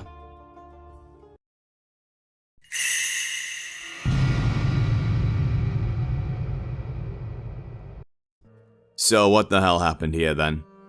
Minakami Village, the one in the game, not the real one in Gunma, is located atop a black gaping hole called the Hellish Abyss. Back when the settlement first formed, the place was racked with earthquakes, but after the arrival of the Crimson Butterflies, a kind of unique guardian kami or spirit for the area, the earthquakes receded and the village became very prosperous. The people there are all deeply religious in their own flavor of Shinto, and the village elder was the high priest. Because of its location, Minakami Village was more isolated and somewhat more trapped in the past than other areas of Japan. And look, I think we've all seen enough horror movies to know what a massive red flag this is. So, what are these Crimson Butterflies? Well, they come from a ritual that was discovered, or perhaps invented, to keep the Hellish Abyss appeased and calm. Actually, I'm going to go with it was communicated to one of the first high priests by this thing. Essentially, twins would be prepared for the, honor, I guess, of performing the ritual. This boils down to the older twin strangling the younger twin and then casting their body into the abyss. If this sacrifice is accepted, then the dead twin will become one of these Crimson Butterflies and will be able to both join with their older sibling and protect their home until such a time as the abyss gets hungry again. In the event that a sacrifice fails or no twins are available, there's an alternative method wherein an outsider will be tortured to death in an elaborate rope crush and cast, still alive, into the pit. The more this unfortunate soul suffers prior to his execution, the more satiated the abyss will be. This poor unfortunate is called a kusabi, or a wedge. Basically a doorstop. While this disgusting practice kept the village safe and prosperous for a long time, twin boys named Itsuki and Mutsuki, who were the next in line for the ritual, were able to see through what I can only think of as cultish dogma, and felt this wasn't some great honor being bestowed upon them, and made plans to escape. However, they realized that in doing so, they'd basically be passing the buck onto the younger twin girls in the village, Saya and Yaya. Rather than have them face such a terrible fate, the two boys went through with the ritual, but the darkness in the void wasn't satisfied this time, and it would seem another sacrifice would have to be offered anyway. Itsuki, having been traumatized by his actions and whose hair turned white after the ritual, vowed to help Saya and Yaya escape the village.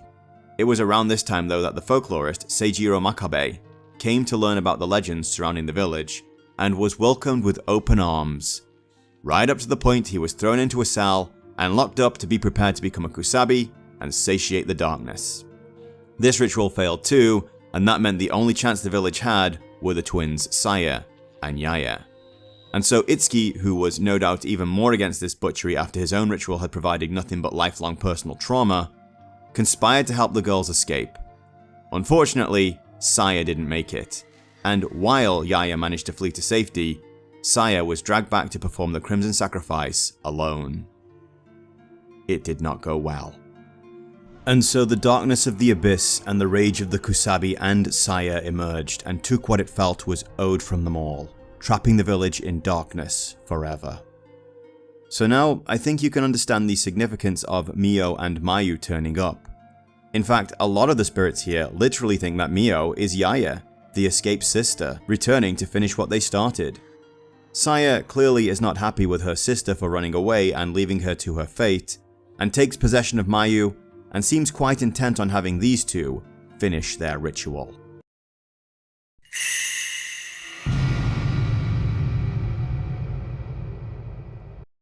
One of my favorite things about both the Project Zero games that I've played so far is that we're not just confined to a single story.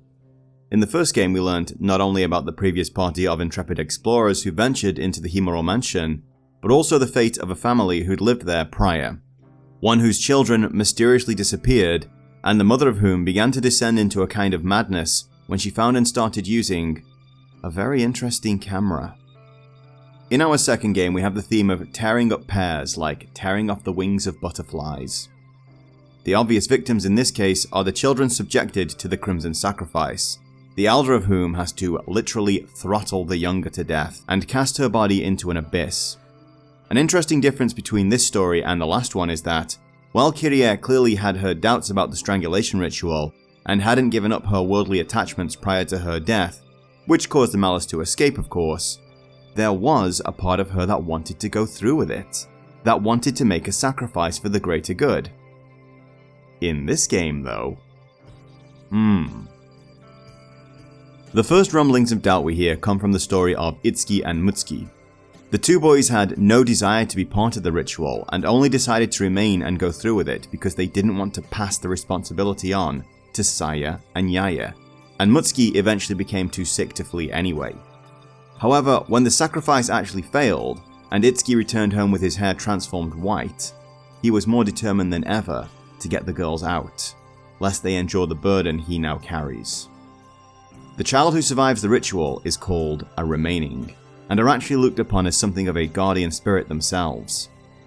Saya and Yaya's father, Ryokan Kurosawa, was also a remaining and the village high priest, so there's more than a little clout that comes with the title. But there's also more than a little trauma too. We can actually learn about several remaining in the game, but easily the most tragic in my mind is what we find in Kiryu House when we learn about the story of Akane and Azami. On the PS2 version of the game, these two honestly annoyed the crap out of me, and I'll dive deeper into that in the gameplay section. But on the Wii version playthrough, I found them easier to manage overall, and because I already had a better idea of the story as a whole, I was able to understand the horror of what had happened to these two with much greater clarity.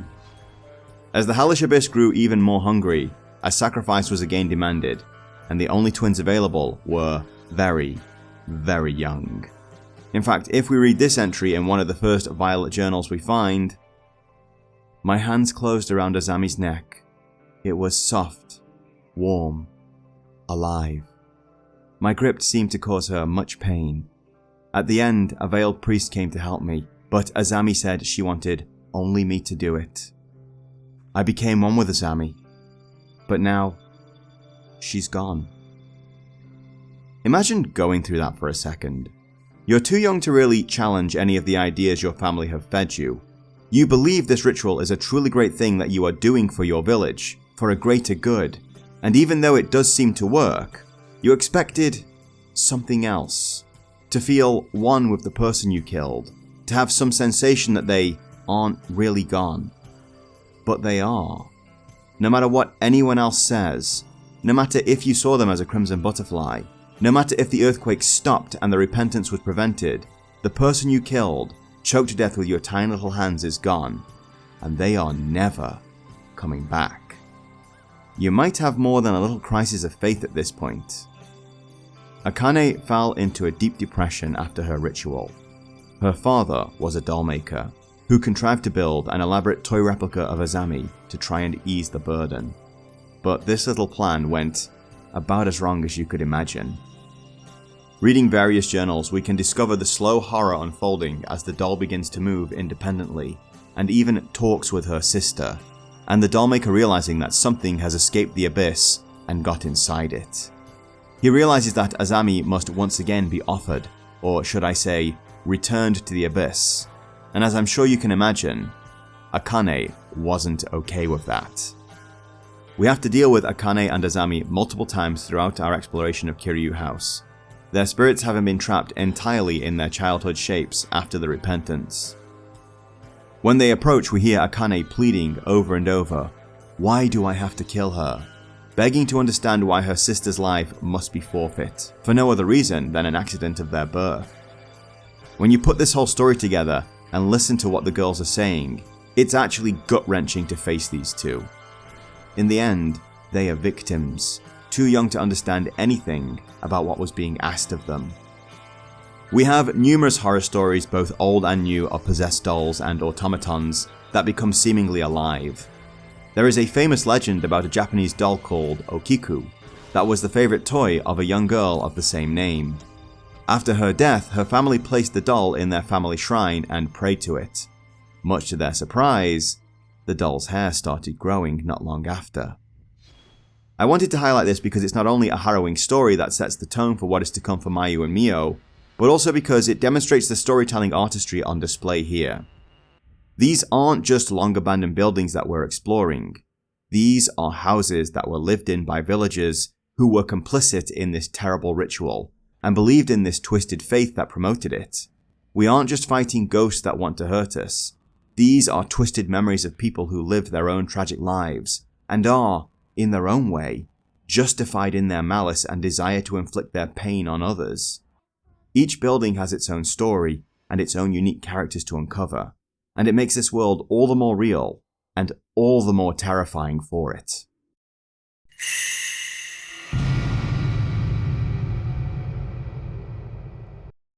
From the opening moments of the game, it's very clear that Shibata and Kikuchi's team were much better at using the PlayStation 2 technology than they had been when they developed the first game. The characters look better with a lot more detail in their outfits, and the world spaces are more densely packed with interesting details, and this goes a long way towards making them feel more alive and lived in. One major aesthetic difference is that Himuro Mansion had been abandoned for a long time, and had plenty of chance to fall into disrepair, but the Lost Village seems somewhat trapped in the moments of the repentance that swallowed it, giving this impression that everyone just vanished in the middle of the day while they were halfway through whatever they had planned. Which is basically what happened. The first Project Zero released only a year after the console's release, meaning that developers still hadn't figured out how to extract the very best out of the chipset at the time. But another 2 years on the market, and the various teams within Tecmo no doubt sharing notes, saw the bar being pushed higher and higher, and as code became better optimized, so the visuals started moving forward in leaps and bounds. This game also clearly had more money pumped into it, as even the pre-rendered cutscenes are showing off smoother and sexier polygons.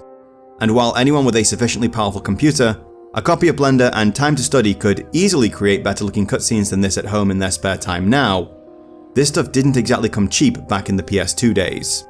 Jump ahead to the Wii's pre-rendered cutscenes and the contrast is actually quite startling.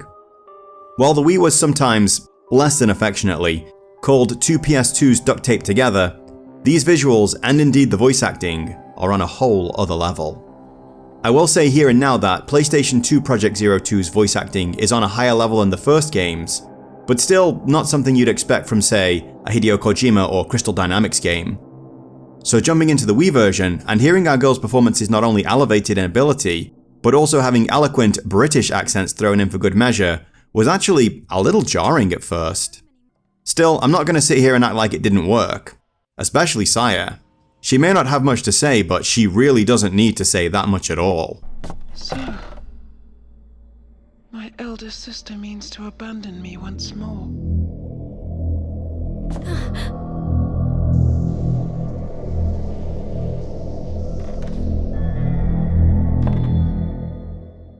But art direction isn't just about getting the most graphical fidelity out of a console or having the best paid voice actors on hand to perform your characters. It's about what you do with that power and the stories you tell in doing so. According to this PlayStation blog, Shibata got the idea for the story from one of his dreams. And while this is an official PlayStation blog, the lack of an actual citation, and the fact this has never been brought up in any of the other interviews that I've read, leaves me a touch skeptical about this. I think the amount of crap I had to wade through to get to the facts regarding the first game's inspiration has left me a touch jaded, for better or worse. Still, Shibata has drawn inspiration for his stories from his dreams before, and would go on to do so again in future titles. Once again, team members were assigned the homework of gorging themselves on Japanese horror movies of various quality, to help them to create the spaces and capture the sense of claustrophobic, creeping terror that we can feel all through the game. Just like with the first game, old Japanese-style homes were a big focus here. The team were exploring all the different ways things could be hidden in these old Japanese places, as well as the sense of eerie isolation that can be found in the more rural areas of Japan. There are several preserved old-style villages that can be visited here, such as Shirakawa-go in Takayama, and while the vibe here is generally cozy, I can see how with only a subtle shift it could become more creepy and ominous at night. I recall one of my first hiking trips after I arrived here. It was in Mie Prefecture on a mountain called Fujiwara. It's a very isolated trail that you have to ride a slow little local train into the mountains to reach. The houses in the village at the base of the mountain here are mostly empty, as they've most likely been inherited by people who live and work in the city and just come back to tend the gardens every couple of weekends and keep the place looking spiffy for when they retire for themselves. So stepping off the train, I at once felt very cut off, and to top it all off, the clouds rolling down the mountain that day were creating a fog that had me getting massive Silent Hill vibes from the place and wondering if I should actually be going through with this hike or not. Colour once again played a less than subtle role in the game. As with the first game, red was one of the important key colours, which is probably a no-brainer for a game called Crimson Butterflies. When questioned on this, Shimata said, "The theme of red was something I wanted to explore deeply in the game. The connection between the colour red and its association with rituals and horror plays a significant role in Crimson Butterfly. Additionally, we wanted to continue building on the elements of fear that we didn't fully express in the first game." And on the subject of butterflies, he said, "We felt that the red butterfly perfectly captured the haunting beauty and sorrow that we wanted to express. Everything in the story revolves around the village and the red butterflies, which ties into the narrative and deepens the atmosphere of fear. Butterflies are short-lived creatures that can be absolutely dazzling in appearance. They shine brightly, but burn out quickly, and there's something slow and ethereal about their movements that adds to their haunting beauty." Another interesting tidbit of information I got from the interviews, though, is that urban legends were also an influence for the game. On the Zero Wiki website, they list Sugisawa Village as one of the game's inspirations. This is another fascinating little story that surfaced around 1990. It concerns a village that was massacred by one angry resident. I'm not going to dissect this story the way I did Himuro Mansion though, as the explanation given on this wiki is top-notch work, and they have a lot of receipts to show for their efforts. So I'll link the page down below if you're interested. Sugisawa isn't the only tale of a strange village that wanderers can stumble into in Japan. Another legend is that of Inunaki Village in Fukuoka. It's not cited as one of this game's inspirations, but if you do find this stuff fun to read about, well, here's another Google search for you to do. The ghost designs are once again kept relatively simple, with a focus on them being creepy versus disgusting.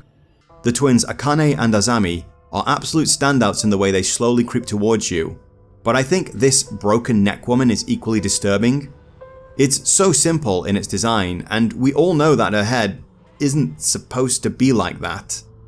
The familiarity makes the vision of it so much worse, and it's something we'd lose had the team been more extravagant and monstrous with its designs.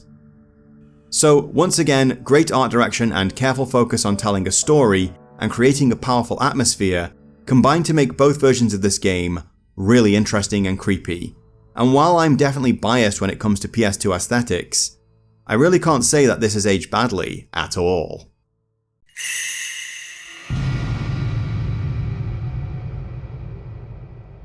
The PlayStation 2 Crimson Butterflies games plays a lot like the original, but with just about everything tightened up and a couple of major changes.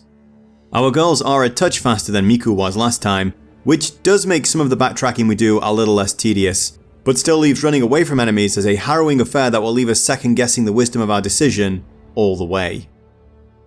Once again, fixed camera angles and tank controls are on the menu. Since our environments are full 3D, we also get some nice tracking shots too. This choice also means that useful items and indeed enemies can easily be concealed in the environments and serve to not only look cool, but keep us on our toes the whole time. Since I got so used to the original Project Zero's run button to accelerate and left analog stick to rotate the character, I jumped straight back into it in this game, and it's still easily one of the best implementations of tank controls in a horror game that I've ever used.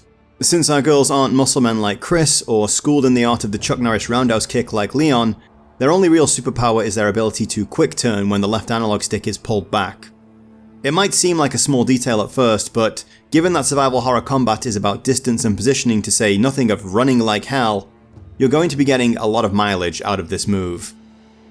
Himuro Mansion in the first game wasn't actually a very big environment, but the developers extracted the maximum amount of use from the space that was possible. A big part of this was the 3-night chapter system that saw supernatural time shifts make small alterations to the space and cause puzzles, items and enemies to appear in areas that hadn't been there previously, shortcuts and other routes to become available that weren't there before, and a steady stream of story set pieces that made retreading the same wood and tatami rooms exciting from start all the way to the end of the game. Here in Project Zero 2, we've got a village with no less than 4 residences to explore, each filled with its own mysteries to uncover and resident evils to face off against. All of this is connected by a small exterior hub area, and each of these places will be visited at least twice in the course of a full playthrough. There's something a little unique to each house. As mentioned before, these aren't just gameplay levels, they are lived-in spaces with their own stories attached to them. As well as having their own tragedies to uncover, they also bring something unique to the table. Just a little twist to the gameplay we already know that makes each area its own. Maybe we're tracking down parts to fix a strange doll while also avoiding the spirits of twin girls that chase us down the whole time. Or playing hide and seek with a very shy girl. The first of these is the Osaka house, where we'll uncover the tragic story of the surveyor and his girlfriend, who both mysteriously went missing here and wound up as ghosts wandering through this place sometime after. There's a whole optional side quest you're going to have to chase down if you want to uncover the full story here, and while most locations you need to visit are along the critical path, it is possible to miss the finale of this, as I did in my PS2 playthrough of the game. This whole section though, once again demonstrates the developers' commitment to slow-paced horror, and their willingness to simply let you explore a location with only the barest hint of a ghost's existence, versus trying to harass you with them constantly. Unlike zombies and other monsters that have physical bodies, the beauty of ghost enemies means that just because you don't see them, doesn't mean they aren't there. Also, many of the ghosts we encounter actually seem locked into some kind of cyclic existence, where they aren't even aware of us. And it's only in these finite moments where we see each other at the same time that things really go to hell. This makes a lot of the ghost encounters feel less random and more bespoke. I remember my first encounter with the ghost in the box and the ghost on the bridge being especially creepy, but something seemed lost when the exact same encounters happened for a second time. I felt this cheapened the whole experience, until after doing some reading, I discovered that all the ghosts were locked in personal hellish cycles, kinda like some distorted old movie playing on a loop over and over. While it lessens the overall power of the Camera Obscura, it does make the personal hells that these people are enduring seem far worse overall. One big change between Project Zero 1 and 2's ghosts though are legs. While most of Project Zero's apparitions would float around with considerable speed, the inhabitants of the Lost Village, for the most part, walk and move in the exact same way as they might have in their life. While they can teleport around the place a lot, it's also entirely possible to escape them with much greater ease. I don't recommend doing this though, but it's nice to know that it is a more viable option than it was in the first game. Still, camera film in this game is in much greater supply than the original, and you even have an infinite supply of very low powered film for snapping pictures of harmless ghosts and things for puzzles. And don't underestimate this stuff in a fight here either. Catch a ghost in a fatal frame, even with this, and they'll notice. While the overall amount of places you find various films has decreased, you'll get a much larger number of pictures out of each reel than you did before. Meaning if you do find yourself really hurting for ammunition in this game, you probably messed up really badly. At least on normal. Combat in the PS2 version of the game has a significant change to the first. While the Camera Obscura system was all about forcing you to get dangerously close to terrifying enemies in order to score the most damage with each shot, you could still charge a pretty powerful shot from a distance. However, the only factor that affects your shot in this game is how close you are to the enemy, and getting those zero shots and the even more dangerous fatal frames is quite a lot of work in and of itself. Enemies can attack you in groups of up to 3 members with regular frequency now, meaning you'll be dropping the camera to gain better situational awareness and changing your position much more than you were in the first game. And while there definitely were fights that felt frustrating at times, I can't say that this was especially unfair. What was broken was the reluctance with which enemies would actually try to attack me, even when we were right on top of each other. You see, since the only factor is distance and there are multiple enemies, and it's often impossible to keep them all in a frame at any given time, the obvious tactic is to rush in and close the distance on one enemy in particular to provoke an attack and land that fatal frame before the other two catch on to what you're doing. I kinda thought that's what the system was about, not just waiting for the opportunity, but creating it. But so many times we just wind up dancing around in front of each other until I either got hit from something off camera, or I lost my nerves and dropped the camera to reposition myself. Since even max shots deal a fairly pathetic amount of damage overall, there really isn't a point shooting until you see that reticle turn red. This made combats feel needlessly padded at times, and had me sighing and rolling my eyes, especially when these three guys showed up. As before, there are various ways to upgrade your camera, from increasing its base stats by finding magic orbs to slot into it and charge with spirit energy, to special lenses that allow you to do special kinds of shot that can stun or slow enemies, and little flash upgrades, the best of which sounds a small alarm when a fatal frame shot is available.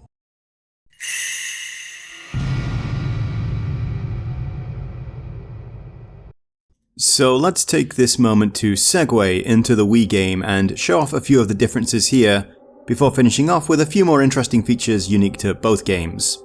The Wii's upgrade system is a little more involved, and in the course of a single playthrough, I only had enough spirit points to fully upgrade the camera and then plug a couple into some lenses. You can actually equip multiple lenses this time around, as they are divided into 3 categories and one of each is allowed. However, the energy cost of firing the special shot will increase with each lens you add. I think this is a cool way to balance a much more versatile system. Another really good quality of life improvement to the Wii's combat is the ability to switch out your film on the fly while the camera is still raised. In the previous 2 games you had to do this from the menu, which briefly took you out of the action, but this way keeps you locked in and lets you get tactical about switching to weaker film once you've dropped your enemy's health by a significant amount. Since I'd already done a full playthrough on the PS2 version and, as usual, hoarded all my good film for the big battle that never came, I felt I could be more liberal with my more potent film when dealing with certain frustrating enemies, and that definitely made the game a lot more fun. I've really got to stop making games harder for myself by hoarding items clearly meant to be used in and around the area you find them. Secondly, that fatal frame alarm is available right from the start, which is great because hitting those is what's going to open up your ghosts for a second and even a third combo shot in rapid succession. I only actually managed a few of these towards the end of the PS2 version, but I was knocking them out of the park in this one. Now, the Wii version isn't just the PS2 version with the cameras changed and upgraded textures.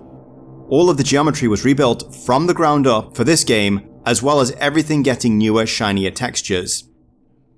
The overall freedom of movement does help a lot with exploration and maneuvering, and I had a much easier time locating and keeping groups or pairs of enemies in front of me where they could all take damage from a single shot. I suppose the AI and spawning rules could have been altered based on audience feedback from the original release and the Mask of the Lunar Eclipse. Then there's the fact that I'm probably just better at the game now, but crowd control did feel easier in this version of the game. This version also has a lock-on function that makes managing single ghosts a lot easier, but can be a disadvantage when dealing with groups that you want to keep in a single shot. Another welcome return to the remake is that the camera charges just by keeping enemies in the frame now, and not solely by your distance from them.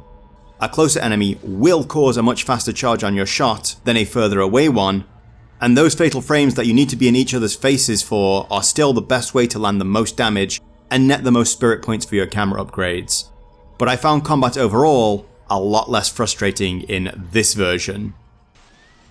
There are a couple of choices here that irked me though. Quick turning on the Wii version is performed by shaking the nunchuck hard rather than pulling back on the left analog stick. On one hand, I like that Mio can now reverse her step while walking around, but on the other, quick turning now feels slower and less responsive overall, and frankly, I can't see any benefit to this movement being bound to shaking the controller at all. It really feels like Nintendo execs were just breathing down the developers' necks to make sure that their oh so unique and precious little controller was front and center the whole time. Another lesser gripe are the ghosts that can reawaken in a more powerful form after they've been defeated. It's not a terrible idea exactly, but it's something that happens with far too much frequency in the game. I know there's a lens that can reduce the amount of times this happens, but it's also scripted into basically every boss fight, and I just find it kind of annoying. You know, yay, I killed you! Oh, but now I have to redo the whole fight, and you do more damage. What kind of a reward is that? It was especially annoying when fighting off the surveyor and his girlfriend, which I know is optional, but that area where it happens is so small, and they both teleport around so much that it was bordering on unfair as it was without that being added into the mix. Still, that fight is at least optional. And I wouldn't accuse a Final Fantasy super boss of being unfair because I have to be close to max level to defeat them, when I can just not fight it if I don't want to. But that's nothing. But that's nothing compared to the horrors that lurk beneath the trapdoor. Or rather, it's only a mild annoyance compared to the ghost arm, because that thing was almost deal-breaking. Early in the game, we discover that picking up an object isn't a simple matter of pressing a button and getting the item as it should be. Instead, you have to hold the action button and go through a slow animation of Mio reaching out to pick it up. At the time, I thought this was another forced motion control moment mandated by Nintendo executives. I sat there thinking about how many items there were to pick up in the game and considered if they were serious about making me go through this every time. And I got a sinking feeling when I realized they were going to make me go through it, not only for that, but for opening drawers and cupboards as well. I had a feeling this was just going to be some weird jump scare mechanic, which is really antithetical to how Project Zero handles horror all things considered, but I had no idea how bad it was actually going to be. The kicker comes just after your first boss fight in the Osaka house, when you go to pick something up and this thing emerges from nowhere. Yep, they've made picking up an item into a mini reaction game, one with real consequences that can really affect your health, and as such your available healing items. I cannot for the life of me understand how this utter travesty in game design made it into a final polished game. Like, are you people serious? Every time I pick up an item, I am at risk of losing a not insignificant portion of my health trying to do so. And for what? Cheap jump scares at the best? Imagine a situation where you just fought a dangerous boss, barely scraped through with your life, and there on the floor is the medicine you need to stay in the game. You reach out to get it, and this thing comes and brings down a game over on you, and you have to go back and redo the fight. Who, in their right mind, thought this would be fun at all? After a few times dealing with this thing, because it is frequent, I went into the options to see if it could be switched off, and when I discovered it couldn't, I took to game FAQs to find a way around it, because if I couldn't find one, I would not have continued playing the game. I discovered that just by tapping the button rather than holding it, I could go through a jerky animation to pick up the item and always be ahead of the ghost arm. So I did that, and I recommend you guys do too, because this is an objectively awful game mechanic. I could write a whole essay on how it sabotages everything about the gameplay experience, but since I have so many better things to do with my time, let's get on to a different subject. While we are more or less treading the exact same environments in both versions of the game, subtle changes have been made to tighten up the whole experience. There are more locked doors in Kiryu House, for example, so your initial run through the area follows a much more curated path where ghosts can pop up and get your attention. This was clearly a pacing decision, and I'd say it works overall. I also noticed a kind of mini-boss segment from the PS2 version wasn't in the Wii version. Here in the entrance to Kiryu House, I was assailed by these three villagers in a tight environment that made them very difficult to avoid, but this didn't happen in the Wii version. In truth, I'm not sure what this battle was for. I could understand some ghosts just showing up to give me a hard time, because that's a big part of the game, but the cutscene sorta implied that this was something climactic, and I'd probably be getting an important item for dealing with it. Which I didn't. There's nothing bad about this exactly, but when I think about it from a game design point of view, and the kinds of things you want to communicate to your player in your scenes, well, it just feels kinda odd. So maybe it's for the better that it was cut. While there are puzzles in this game too, they aren't as frequent as they are in the first one. There were a lot of doors with puzzle locks in Project Zero, and often items needed to get them working had to be found through exploration first. It is here in the second game, but not as front and center as the first. A simple example would be this puzzle that sees the return of the Hina dolls from the first game. You need to find the heads that are missing from two of the dolls in order to get it working, and they just so happen to be in the possession of a ghost in the next room. So, not exactly a difficult thing to find. Likewise, in the first game, we'd sometimes have to go and photograph a certain spot in the mansion in order to banish spirit seals on doors, and while there is a little bit of that in this game, it's often enough just to shoot the seals on the doors themselves, which, given we have infinite ammunition in our lowest powered film reel, isn't any kind of challenge at all. It's just busy work. So I'm just reading this part of the script back to myself, and I realise now there's no way I can finish this gameplay section off on such a negative expression as busy work, as that is not what most of this game is about. Between the atmosphere, the combat, and numerous intense set pieces, such as dropping the Camera Obscura and then being chased around by Saya, the game is constantly switching up its tricks and keeping you on your toes. So just like in the first game, you never really feel safe or like you can relax in any of these locations. Even when the game is perfectly quiet, there is a constant tension in the air as you explore, and it's something that only increases the longer the game leaves you alone, bringing you to a point where you're once again second guessing yourself on heading to the next location, backtracking to a save point to log all your work up to this point, and what the potential consequences of doing either could be. And that is exactly how you do horror games right. And one could even say, create a situation where your choices matter.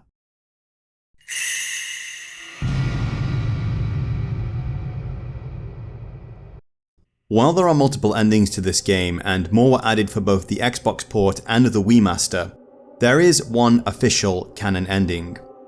We can chat a little more about the others later, but I think the main one is also one of the most powerful, as it very much echoes the ending of the first game too, and comes with all the same baggage and maybe a little more this time. This game is also where all the interesting plot threads that connect the games begin, but I think that discussion is better left for the third game's retrospective. Both Project Zero 1 and 2 are tragedies at heart.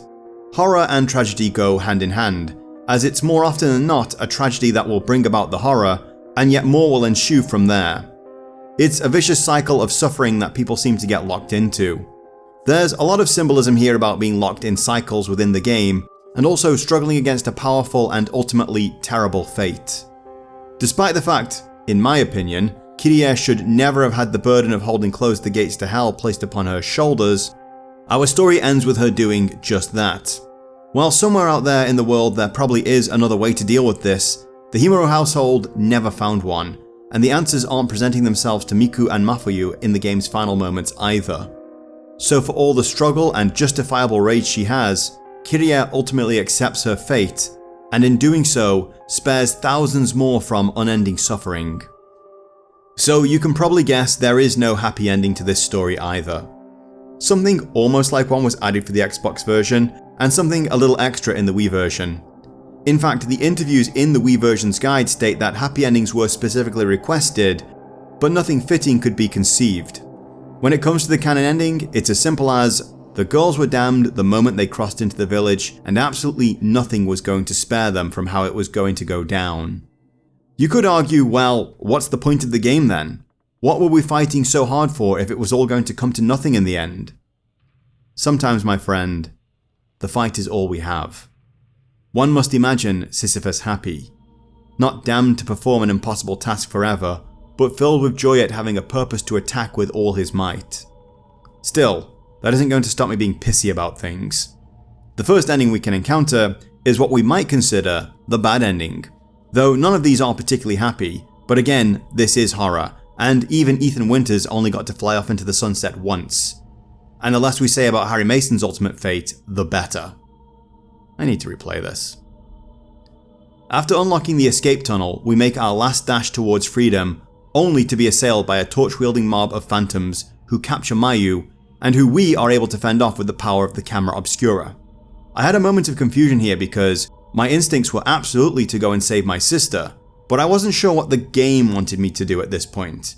Was I going to get all the way to Kurosawa House only to get a message saying you've got to go through the escape tunnel? And I'm kind of proud of myself here. I mean, I know I have a hero complex and that's why I make such terrible choices when it comes to romantic partners, but still, I'm glad I didn't abandon my sister and only got this ending when I was deliberately farming for them later.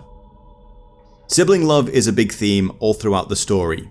Itsuki and Mutsuki didn't want to be part of the Crimson Ritual, but did so to try to protect Yaya and Saya.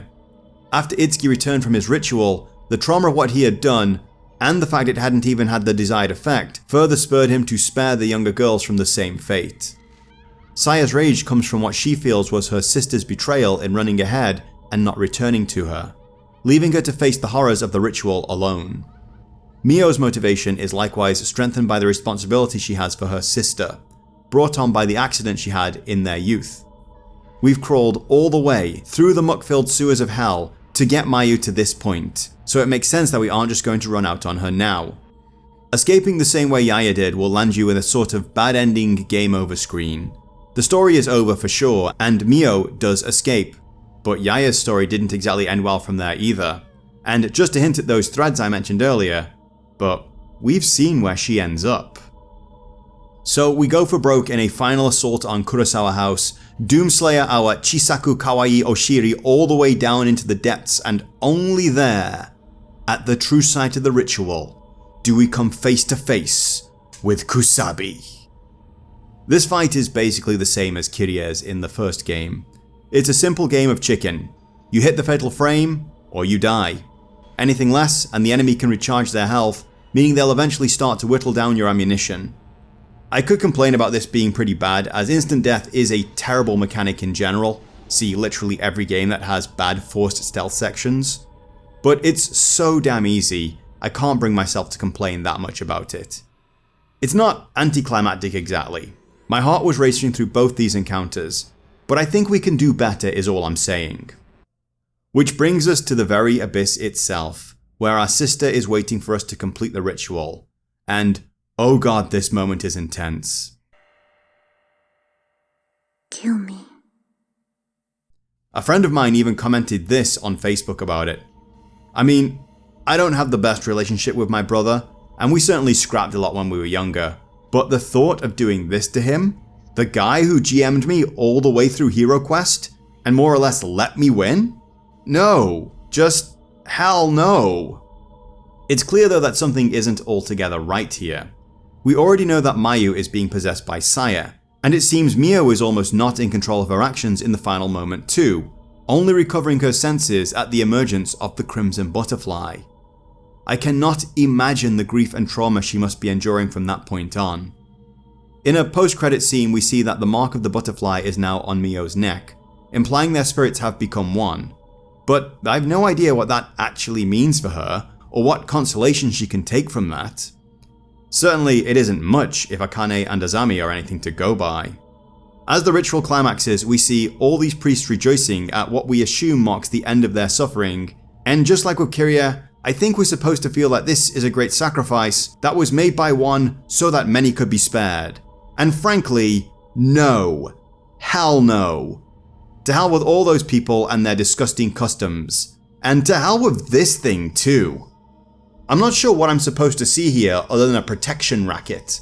This darkness is a landlord that demands payment in the form of blood in a very specific and awful way, gets pissy if it's not the exact thing it wants, and raises the price whenever it feels like it.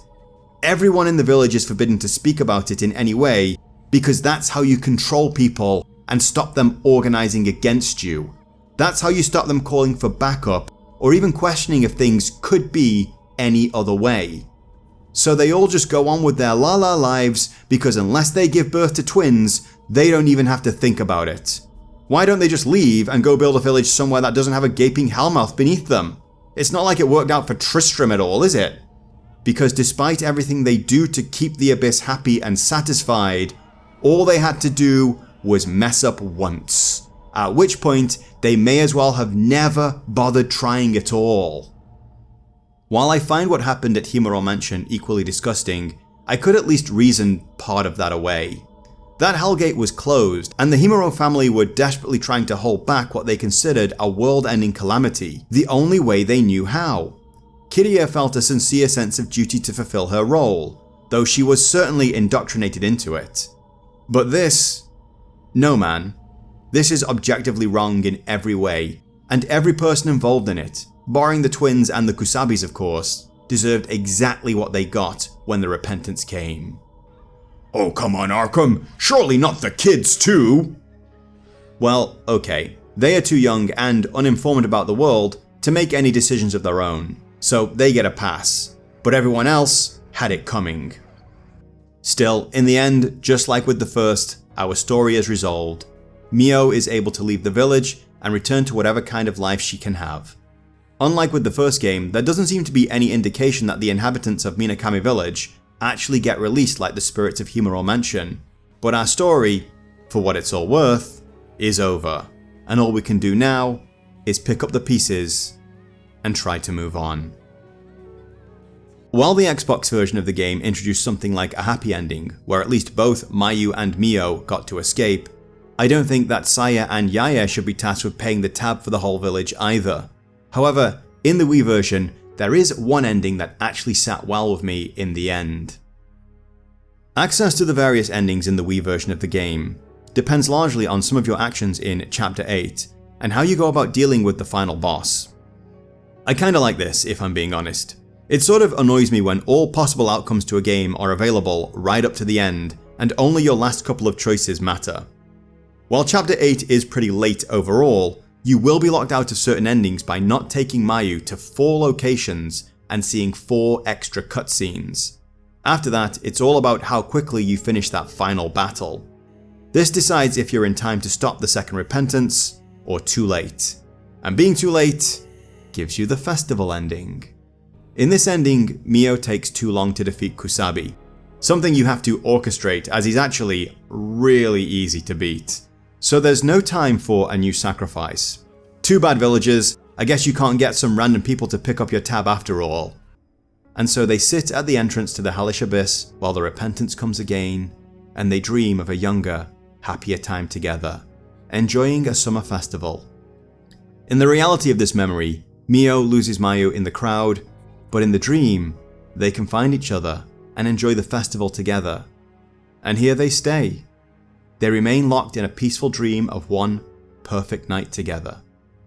Maybe they don't escape. Maybe for all intents and purposes, they are dead. But they at least get to be together this way. And everyone else who was complicit in the awful rituals that caused so much pain to the other twins in the village, and the strangers they tormented to death, and whose work ultimately amounted to nothing when the repentance finally came, they can get fucked.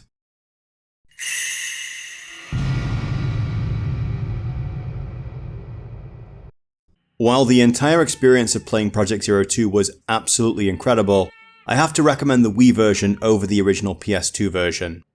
While I love those old fixed camera angles and controls with a pad are objectively better to a Wiimote, there's just too many improvements overall not to take this route.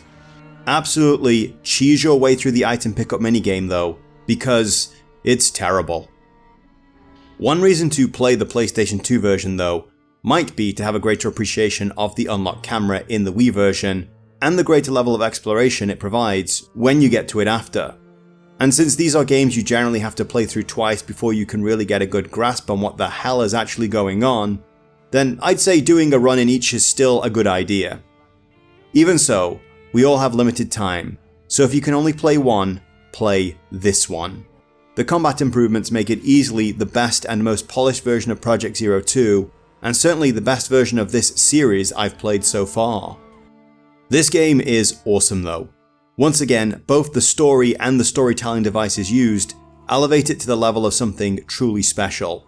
A journey worth going on, to an ending that will leave you dumbstruck, and maybe a little teary-eyed in with it.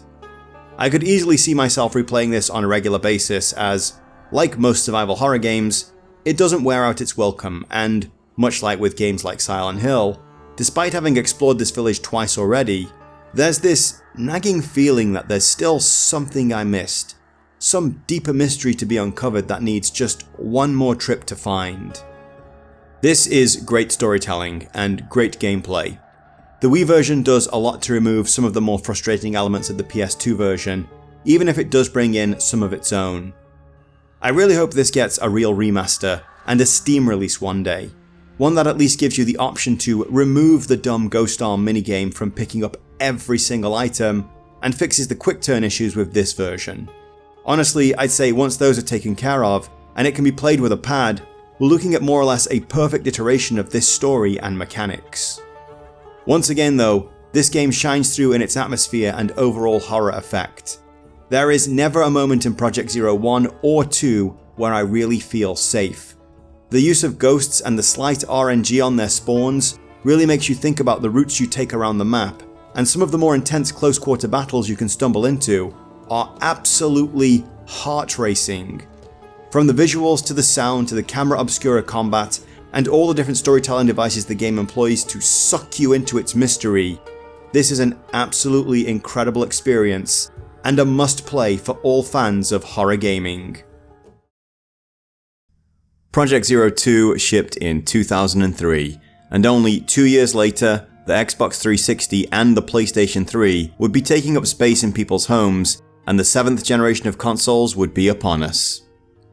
I personally remember seeing the future of gaming visuals first displayed in 2004 with Doom 3. This game introduced a whole new type of shading to me, one that could fake light interactions and create the illusion of depth and detail where there was none on a model. I'd see it replicated again in Fear and then The Elder Scrolls Oblivion. Oh man, actually, can we just talk about this game for a while? No? Really?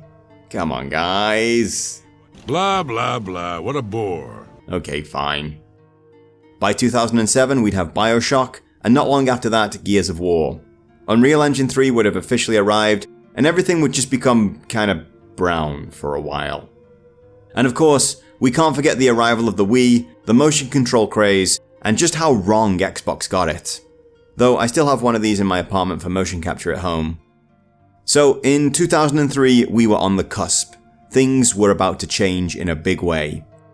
No one really knew at the time the various directions the industry would go, both the good and the bad. But Makoto Shibata and Keisuke Kikuchi knew that there was still room for one more Project Zero on the PlayStation 2.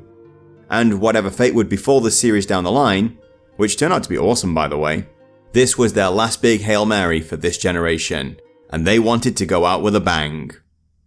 They succeeded. Play this game. Okay, review done, ship it. Not funny. Not even a little bit. Yes, Project Zero 3 The Tormented is an absolute triumph. It's both a love letter to its fans and the previous games that helped to create it, and probably the best iteration of these mechanics we got in this generation. Now, as to which is the best story, well, that's kinda subjective. All of the writing in these games has been top notch, but if you put a gun to my head and told me to pick a favorite, well, this one probably just edges out ahead of the others. But not by much if I'm being honest. Not by much at all. We've got plenty of time to drill down into the hows and whys of that later though.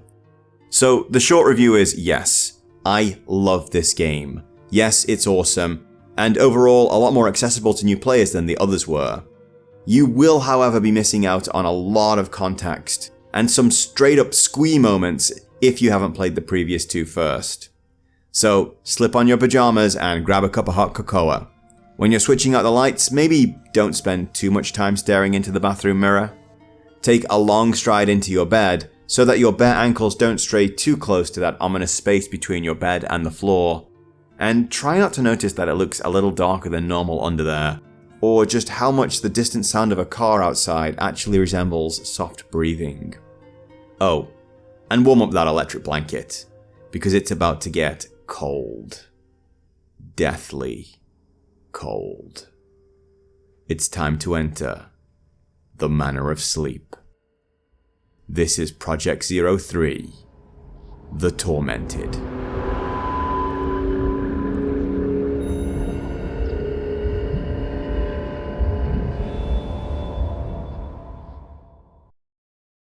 Once again, the research section of this game became one of the highlights of making the video. While Wikipedia isn't always the best place to get your information, it can be a good place to start, as you can chase up the various links and references to get the raw data you need for your analysis.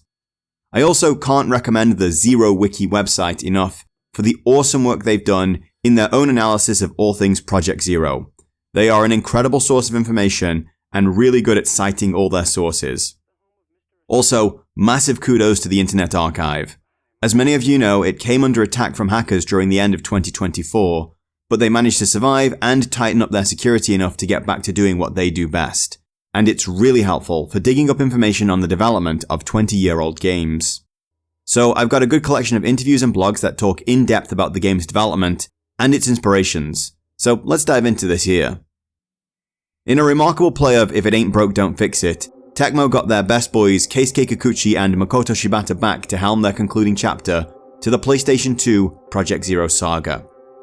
Given Mr. Shibata's eccentricity when it comes to all things supernatural, this seems like an absolute perfect project for him, and I'm not entirely sure if he could work on anything else at this point. One of the most notable differences between this game and its predecessors is that we now have 3 controllable protagonists instead of 1, one of which is our returning champion Miku Hinasaka from the first game, and the other is our first controllable male character in the series. But also, the game takes place inside a dream, meaning that chapters are broken up by our main protagonist Rei, waking up and spending time just walking around her house. Here's a quote from Mr. Shibata regarding how all this came about. The first Fatal Frame used the Japanese horror technique of relying on the user's imagination to create a sense of fear, while the second placed the emphasis on storytelling. For the third, we went with fear lurking within the everyday as the theme.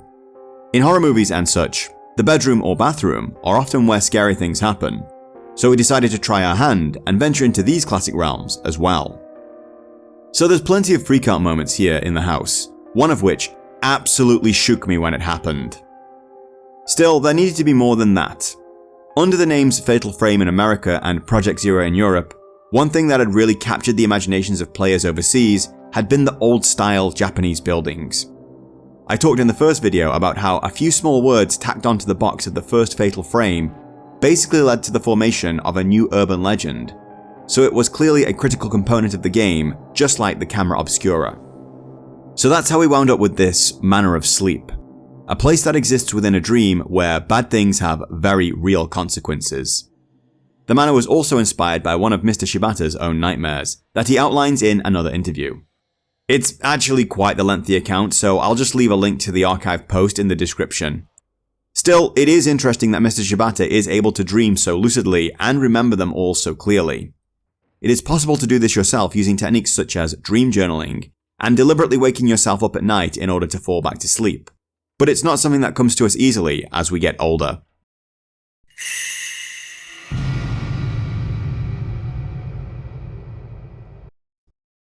While there are 3 playable characters in this game, it's made very clear that our heroine is Rei Kurosawa from the very beginning.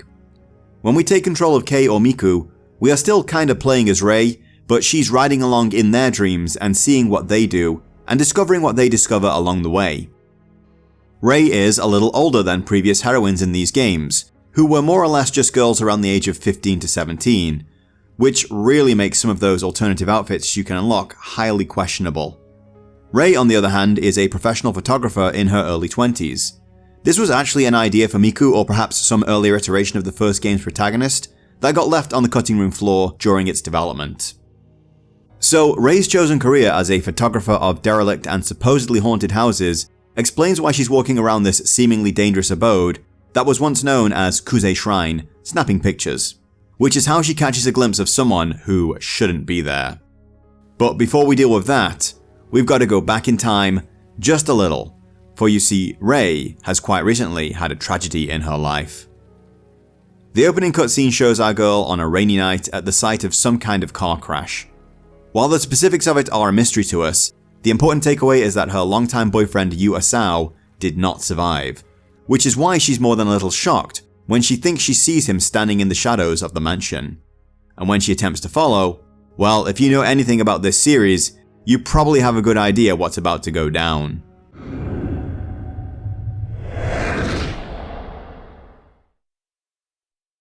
Somehow Rei has fallen between the cracks and arrived at the Manor of Sleep, a dream and a memory of what Kuze Shrine was in the past, and as she attempts to follow Yu into the depths of the shrine, she finds herself being chased by a cleaver-wielding ghost.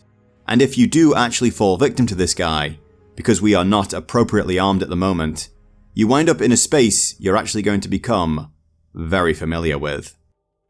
These double doors and what lies beyond are of great significance to us, and we'll be returning here a lot later in the game. Stepping beyond, we find an ominous shrine of sorts, and when we enter, we get our first look at this game's resident angry ghost, a blue figure covered in tattoos, and then things get really weird.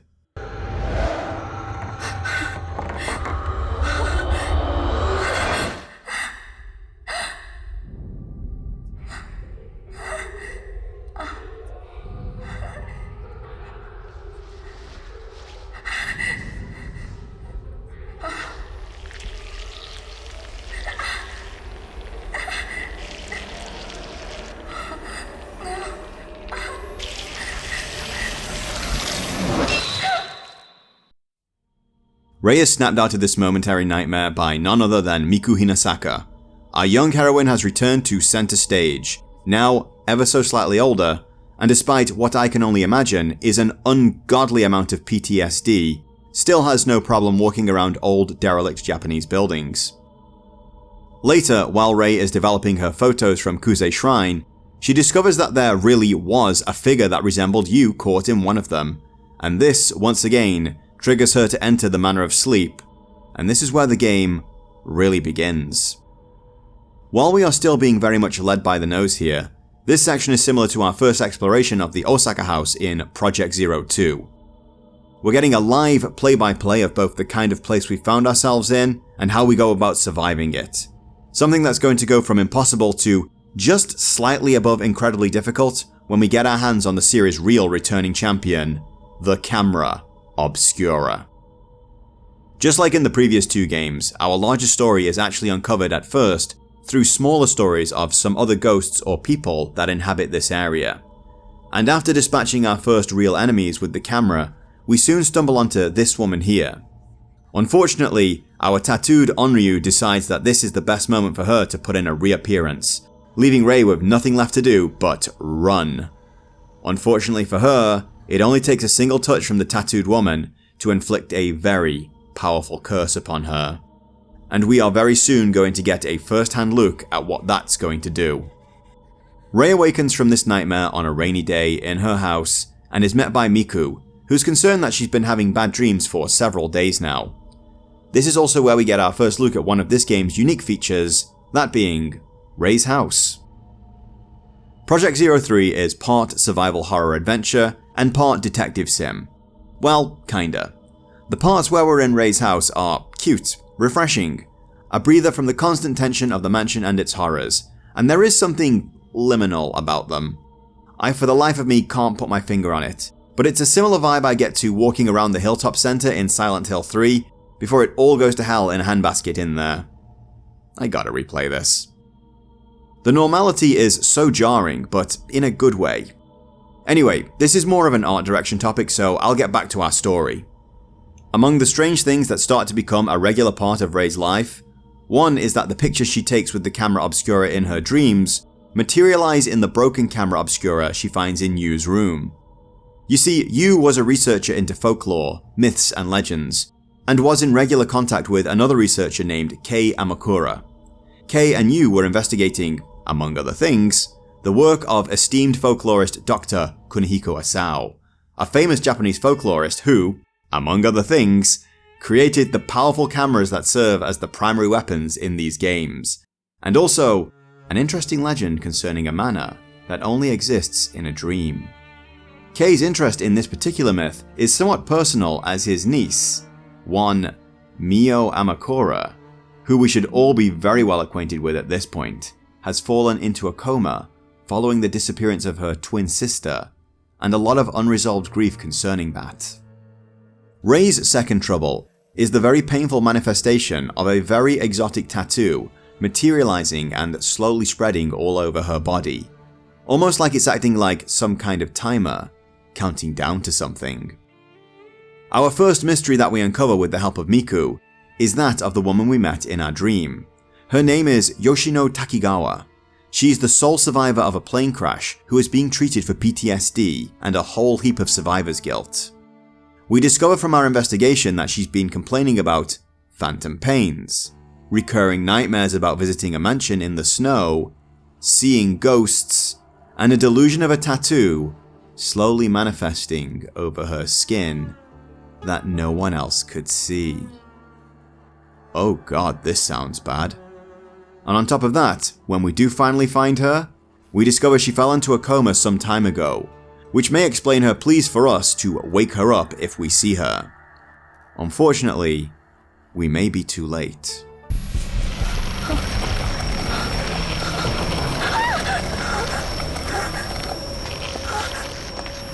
I don't want your kid anymore.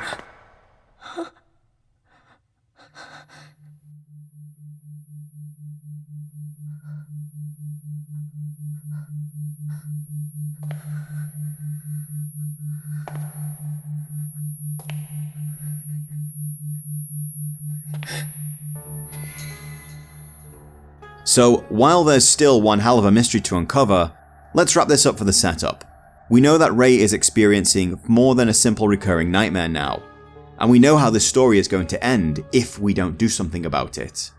We also know that our girl Miku is carrying all kinds of PTSD of her own concerning what happened to her and her brother in the first game, so you can bet your ass that she's likely to wind up in the same situation. And while Kei himself isn't suffering from any kind of survivor's guilt, it would seem that something as simple as close proximity to someone who falls victim to this curse is enough to pull you down into the dark too. As before though, we need to go deeper and spoil some of the story's greater mysteries if we really want to dissect what's going on here. So if you're intrigued enough to want to explore this for yourself, well, maybe shut down this video and go do that now. Or at the very least, jump to the gameplay section. But for the rest of us, let's dive a little deeper.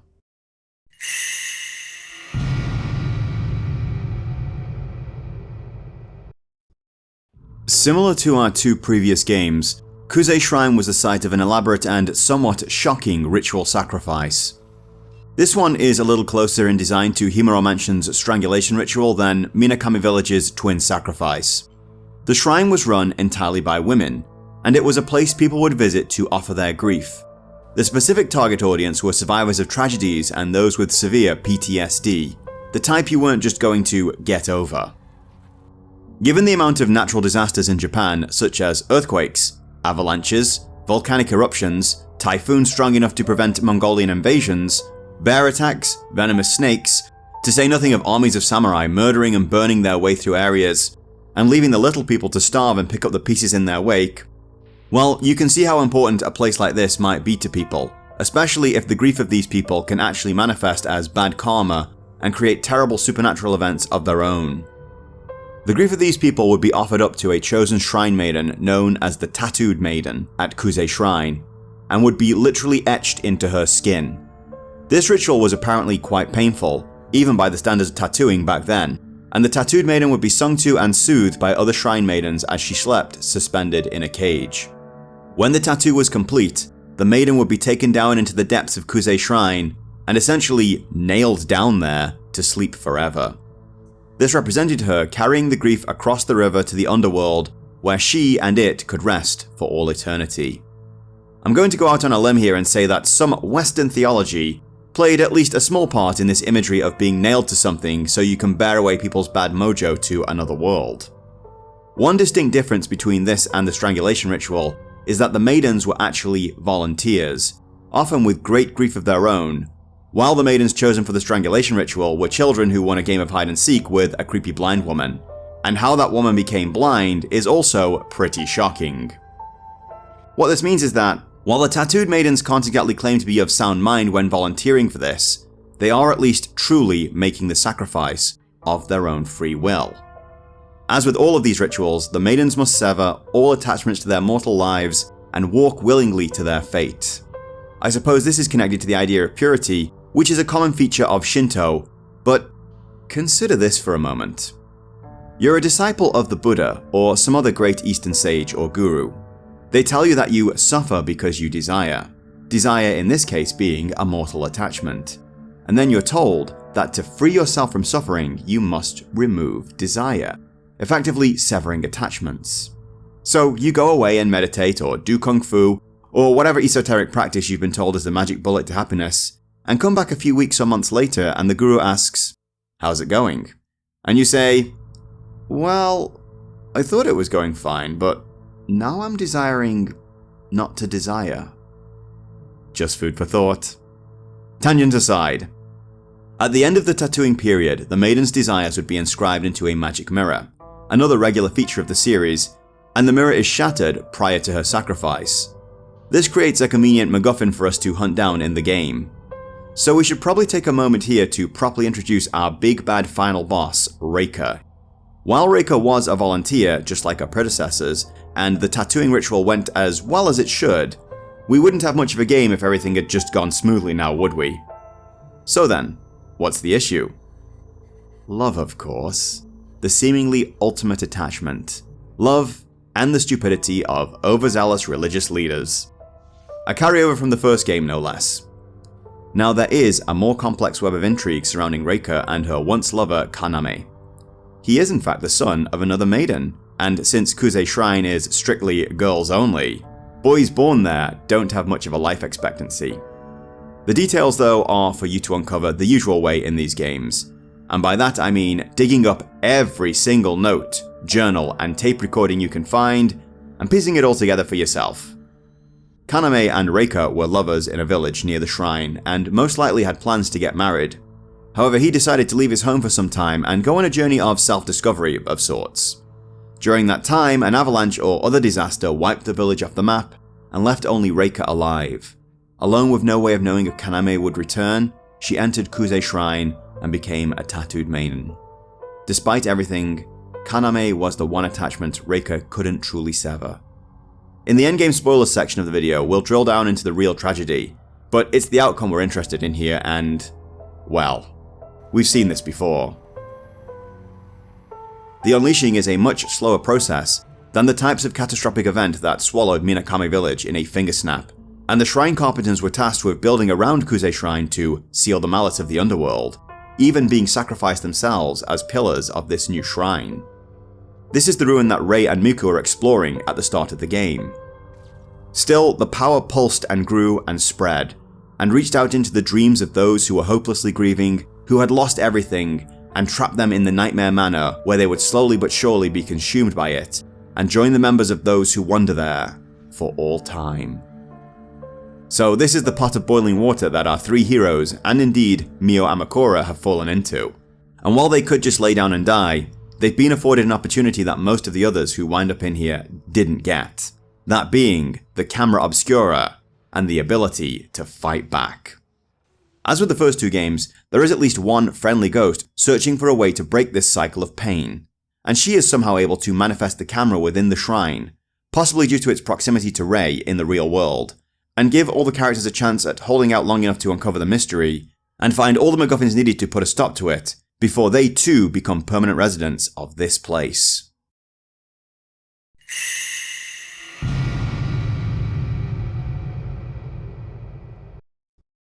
Jumping between protagonists in a game can provide a lot of interesting points of view, and even clue the player into things that certain characters won't know ahead of time.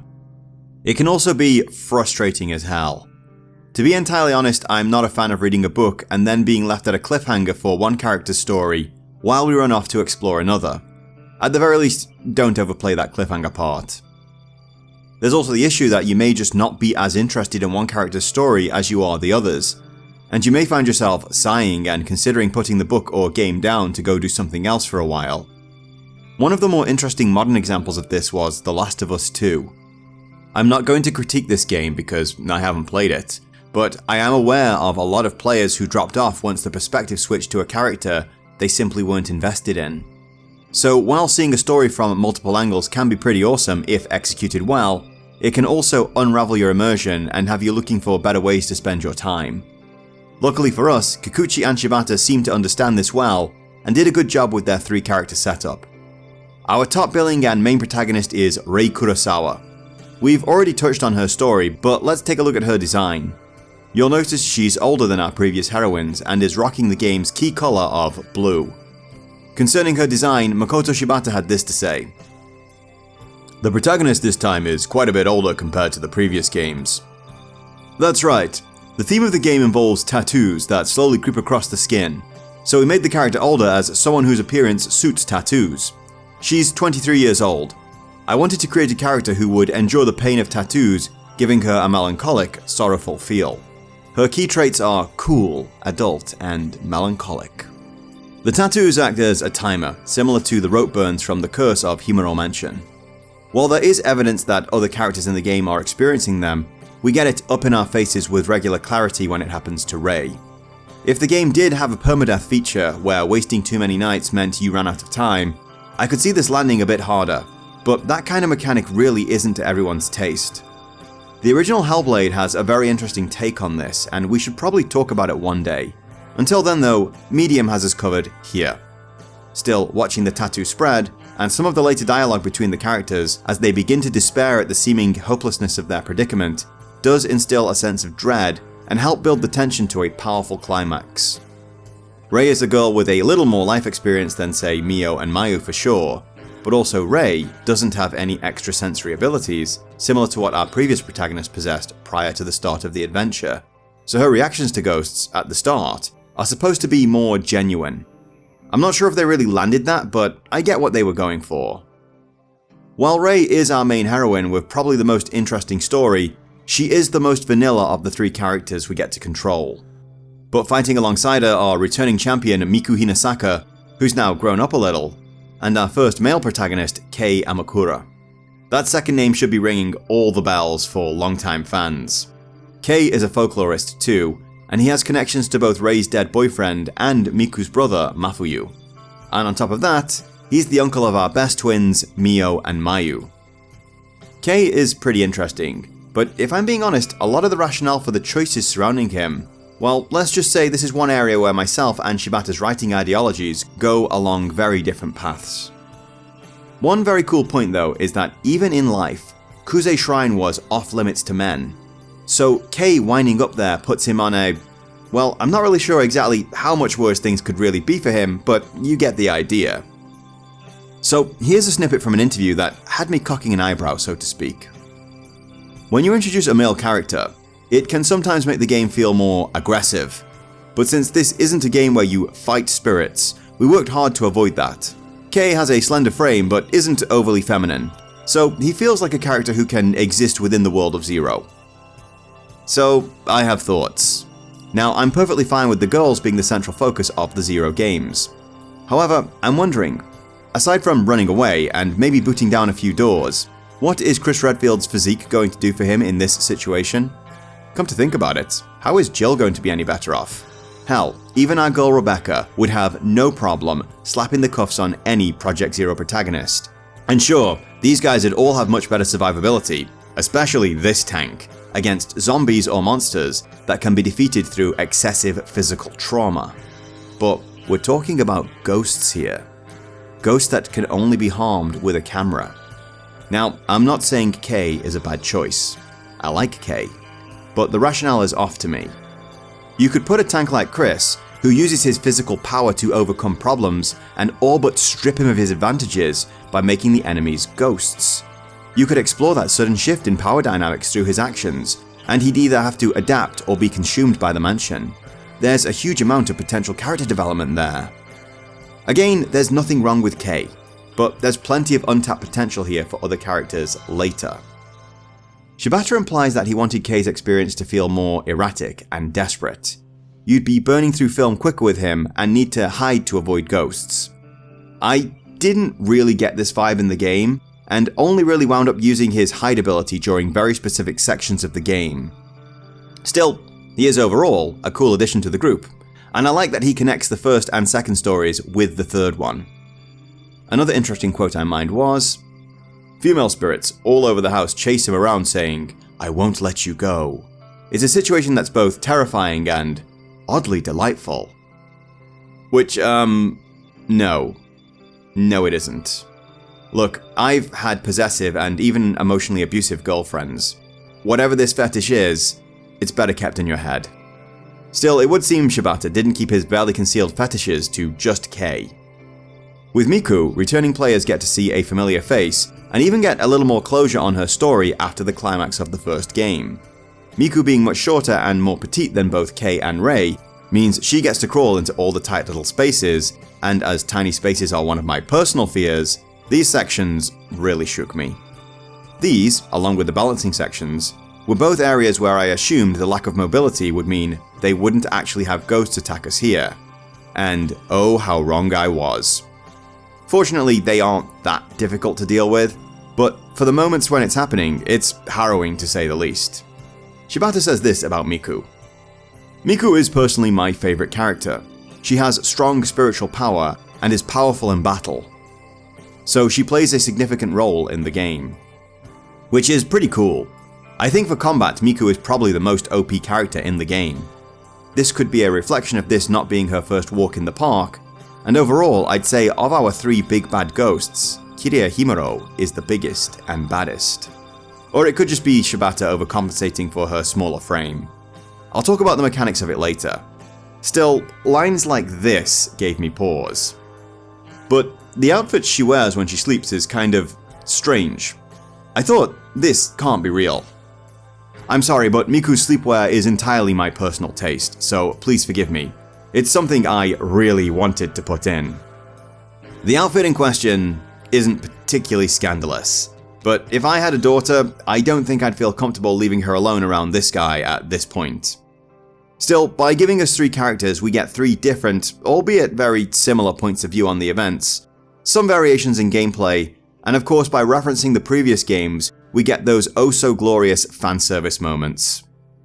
So overall, this is another big win for the game, especially as this was the closing chapter in the PS2 saga.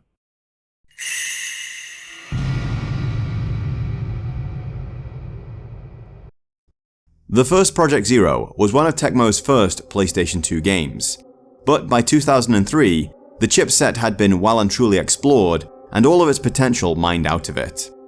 The upgrade in graphics from Part 1 to Part 2 is a very noticeable jump, and while there is a jump from the second to the third, it's not quite as big this time around.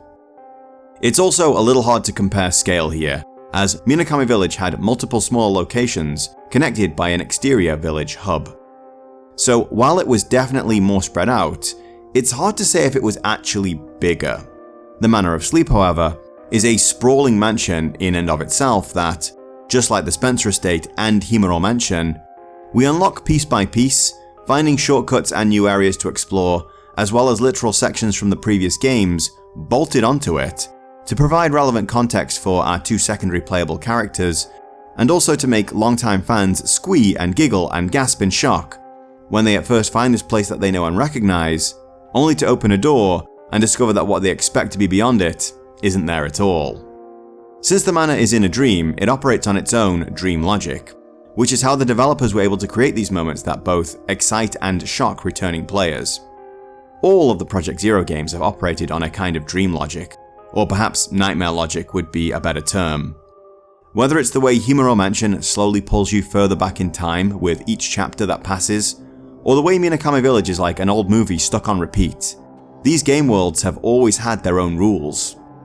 This allows for areas to be reused and repopulated, and offers chances for surreal and bizarre moments to pop up even in areas that you've become familiar with. The Manor of Sleep is very much the same, and probably more so since it actually exists within a dream. Dream logic as a mechanic or storytelling device is something developers have to be careful with, because it can be executed very badly. Case in point, I played and reviewed Observer in early 2024. 24. And that game does not do a good job with this concept. The mind dive sequences in this game just straight up throw out the rulebook for reality and simply try to overstimulate and disorient the players to make them feel vulnerable and lost. Unfortunately, this method all but removes any agency from the player, who is completely unable to make any kind of informed choices about what to do next, and led me to just holding the forward key and letting the game roll by like some kind of extended cutscene until something actually happened that I could influence. In short, it wasn't fun. Where all these games absolutely nail it is that, while there are bizarre rules governing these spaces, they remain consistent throughout the whole game.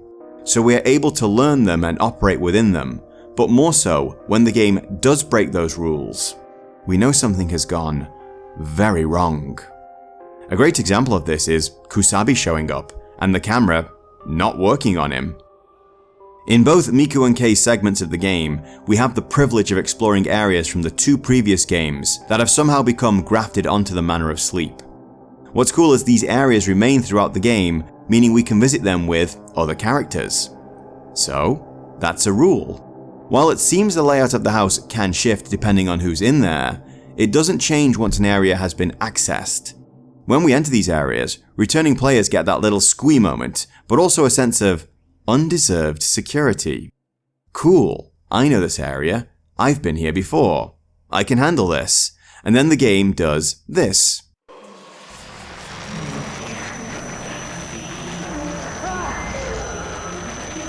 Or you open the door and that's not supposed to be there. While this doesn't break the logic of the manor, it shatters the illusion that this is some kind of familiar space and that we've got this no biggie. Now, Kusabi is all but invincible in the second game until the final chapter, so his appearance should disturb returning fans, even more so than newcomers. But you very quickly get the idea when you raise the camera, and it doesn't do anything. And unlike in the second game, he's more than happy to chase you through walls this time. So this is a great application of dream logic to create something familiar and then shatter that illusion of familiarity and the perceived safety that comes with it. As before, the Manor of Sleep draws on numerous different ideas from Shinto and Buddhism. What we now call Shinto was once upon a time a collection of mostly separate spiritual ideas developed by different communities of people from all over Japan. This is why there are so many gods and variations on their worship and different myths and legends that arise around it.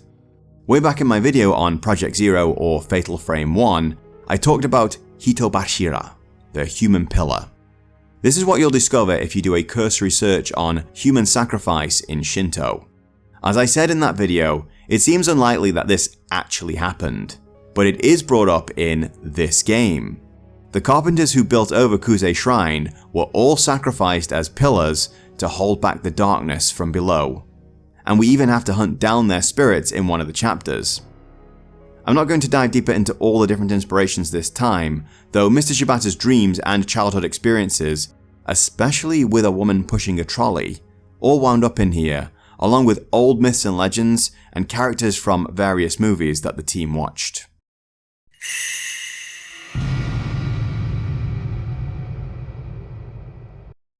Project Zero regulars will immediately recognize the classic survival horror tank controls and fixed camera angles that have been a staple of this series up to this point. And it's both wonderful to see them return here, and also a little sad that this would be the last time we'd get to enjoy this movement scheme in this series. Horror games were changing. Where in 1996 Resident Evil 1 had set the standard for survival horror, 2005 also saw the release of Resident Evil 4, which would go on to set the standard for action horror, and in turn be a massive inspiration for Dead Space, which would go on to just push the bar higher, while RE more or less lost all direction for a while. There are other reasons for the Mask of the Lunar Eclipse going to a full over-the-shoulder view, that being the Wii exclusivity and the need to push motion controls front and center, but also the potential Makoto Shibata actually saw in them for creating this kind of horror. Anyway, that's a tale for another time. We've got our tank controls here, and our dedicated run button that I've been using for my entire series playthrough so far. Our characters now have a pretty good run speed too, meaning zipping around this large mansion, while harrowing in its own way, doesn't take half the time it would have in previous entries. So this is all good. More of what we're used to, but tightened up and improved for a smoother and more seamless player experience. Still, the exploration is not without its problems. I've appreciated since the first one how intuitive these games are to unravel. While you don't have item boxes like in Half-Life 2, or yellow paint like in modern AAA games that are absolutely terrified of you missing something, we have ghost sightings and other useful hints to clue us into the fact that we're on the right track. In Chapter 6, however, I spent an ungodly amount of time searching the house for 4 carpenter ghosts and getting pretty annoyed about it. Your big hint here is this film, and you find the projector, another returning feature from the second game, that basically shows you their locations. But low-resolution black and white grainy film of Japanese-style rooms in a Japanese-style mansion isn't the most helpful hint, if I'm being honest. We'll call it a minor gripe though, as it's the only time this has happened in the whole series so far. The previous games did an incredible job of extracting the most mileage out of their locations. Himuro Mansion was quite small for a survival horror location, which led to the whole space being covered many times over, and I think that just about every house in Minakami Village is visited at least twice. In this game we have a lot of reasons to retread the same ground as we have multiple characters to do it with, but I'm gonna say that by the end, it was getting a little tedious. The mansion is much bigger than any of the previous locations, and the last 2 chapters have us more or less covering the entire grounds in search of multiple items with different characters, at a time when things really should have been ramping up for the finale. Still, as we explore, we are constantly assailed with new ghosts to find and lots of environmental storytelling to uncover. This third entry sees the return of all manner of notes and files that serve as our major storytelling devices throughout most of the game. In fact, we have a new UI feature in the form of Ray's Notebook, where she keeps very well organized and detailed notes about the people she meets, the places she visits, and the events she witnesses during her harrowing nightmares. This is actually really useful, as it may not always be apparent what you're looking for when you wake up in the mansion, and a quick read through her notes may drop some clue as to where we need to go to find the next point of interest or puzzle piece. As these games have progressed, puzzles have been downplayed a lot from the first game. Himuro Mansion was full of all kinds of puzzle locks and challenges to stump the player for a while, and while there are some of these in Project Zero, 2 and 3, most of the puzzles are of the kind where you have to find one or multiple items by running over the whole house and bringing them to a location where they can be used. This isn't a terrible thing, as survival horror offsets that by making the location part of the puzzle. Moving through different areas comes with different risks of combat encounters that can in turn reduce your resources, be it either film for the Camera Obscura from fighting or health items from getting hit while trying to run away. Given how big the fully unlocked manor is, there's plenty of reason to spend a little time staring at your map and planning your route around the place before setting out on your next adventure. Further strategy is added here by the fact most health items and blue film boxes respawn every time you re-enter the manor. In previous games, respawning items only happen between chapters, but as the Manor of Sleep has several exits that you can just walk through to peace out of the nightmare, you can refresh all your pickups mid-chapter, as well as get a full health restoration and save your game in Ray's room. So there's a lot here that we already know and love, and aside from a couple of rough edges, it's all been tweaked and sanded down to the smoothest version of these mechanics we've seen so far. So let's talk about a couple of the monkey wrenches that the game throws into the proceedings. Since the Manor of Sleep is somewhere you visit when you sleep, we also get to spend some time as our heroine Ray in her house in the downtime or daytime between chapters. This is probably one of my favourite features of the game, even if it is a little basic in execution. I really like little hub worlds and safe houses that we can retreat to in games, especially when we can unlock more secrets in them with subsequent visits. There's also the idea that we use this time to do some detective work and uncover elements of the mystery that we are presented with in our nightmares. An early example of this is how we first meet Yoshino Takagawa in our dreams, and then after waking up, have Miku dig up some information about her that leads us to the hospital where she's locked in a coma and lets us see the final form of the curse. While we do find journals and notes that can go straight into our files, photos taken in the mansion need to be extracted from the Camera Obscura, developed in Ray's darkroom, and then handed off to Miku to look into for us before we can extract any significant meaning out of them. Just don't do what I did and forget to do this until right before Miku is taken out of the game. There are ghosts to snap in the house and numerous set pieces that really help with that feeling of horror in the mundane that Kikuchi and Shibata were talking about in their interviews. Where it all fails though is that it's all very superficial. Certainly I like finding things like the spirit radio and other little trinkets around the house, but nothing that we do here really matters to the story. There was a great opportunity to hide all kinds of interesting moments here that could have impacted what endings we got, or maybe helped us access secret areas in the manor. But nothing like that ever comes up. And hey, maybe some of this stuff just had to get left on the cutting room floor. Maybe it slowed the pacing too much, or there were some other reasons the developers just couldn't get it to work. Either way, none of this is bad, it's just a little underused. I've also heard some people say that the real-world sections can be somewhat invasive into the gameplay. They felt like that just as the story was getting good, they were pulled out of their immersion and made to deal with mundane tasks, only to be further story-blocked when they finally returned to the house to be in control of a different character. This wasn't my personal experience. In fact, I really appreciated these little refreshers. It was like coming up for air after being held underwater for a little too long. And I actually wound up playing the game in shorter sessions overall because of it. This is just a preference thing though.